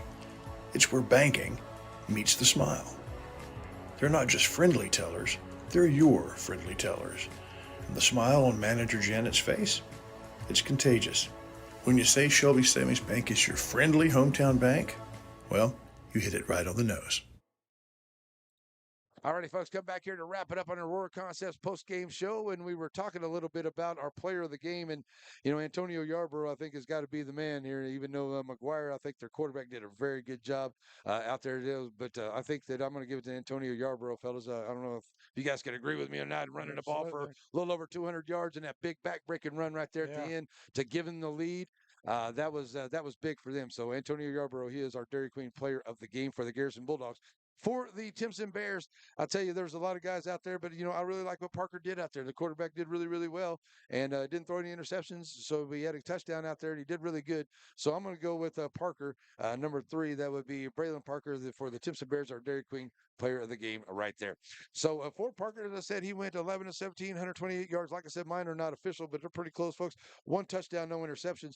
Garner ran the ball for 113 yards out in the afternoon, 39 yards rushing there for Parker, and Richardson had 22 yards rushing. The big thing here tonight was both teams on the penalties, 65 yards on 7 penalties for the Bears, 75 yards on 11 penalties for the Bulldogs. But the Bulldogs, like you guys said, turned the ball over 4 times and still had to hold on to win this ball game in this one too. So that was a great ball game by both these teams, fellas. So what a way to finish up at the start of the November here as we get ready for playoffs coming up, right? All right, guys, let's see if we can do a final batter scoreboard real quick when we come back, and we'll wrap this up. We'll do a final scoreboard, see where we at on some finals as the Bulldogs win this one here 22-19 over Timpson. We'll be right back here on NetSN. Hope Community Medicine is a nonprofit faith initiative with the primary mission of providing quality health care to the people of East Texas, regardless of race, religion, socioeconomic status, or ability to pay. At Hope Community Medicine, they want to be the leading deep East Texas care provider recognized for their outstanding patient care, innovative technologies, programs, and medicines, as well as a highly motivated and distinguished staff. Hope Community Medicine, founded in faith, focused on family. One of my favorite memories is waking up on Sunday morning at Grandma's house to the smell of breakfast. Now, Diamond Bee Cafe's not quite Grandma's house, but it's pretty darn close. Now, it may take an extra minute to get the food to the table, but quality takes time. Diamond Bee Cafe on the corner of Timpson and Tennehaw in Center. If you're in a hurry and need a quick pick-me-up, stop by Diamond Bee Coffee, 500 Hurst Street, serving specialty coffees, breakfast, lunch, and sweets. All righty, folks, we're going to come back here at our batter scoreboard one more time here. Right now, we know Athens on top of Center 43-26. Bullard is trading Brownsboro 31-30. We just heard right here 22-19. Garrison gets the win. Let's see where are we at here in a couple other scores. Carthage up big 49-7. St. Augustine gets the win over Hemphill 45-24. Nacogdoches is going to lose to Mount Pleasant. And see a couple other ones over here I wanted to definitely check on. Wascom's up 41-14. Overton wins over Mount Enterprise 45-44. We were talking about that. Is that an overtime? Overtime. Yeah, okay, overtime. Beckville gets the win 50-15. West Sabine wins over West Hardin 50-17. And Tennehaw loses to Grapeland tonight. All right, folks, for Joe Elmer and Ron, Owen, thanks for being here, man. I appreciate you running the camera for us. Had a lot of fun up in here. And Joe, good time. And a big thank you to the Tenhoff folks for having us here. Yes. We had a good time here tonight. And Timpson folks, I'm sorry, they hooked us up our first time doing a broadcast here from the Timpson press box. We had a great time. And that's the way it was going to wrap up here, folks. So I hope everyone's had a great night. Thanks for joining us. We're going to wrap it up and get on up out of here as the Timpson Bears drop this one 22-19 to the Garrison Bulldogs. Have a great night, everybody. We're out of here. Bye-bye. The proceeding was a presentation of Watlington, Shires, and Pierce Productions. We hope you have an awesome and blessed night. God bless America, God bless our troops, and God bless each and every one of you.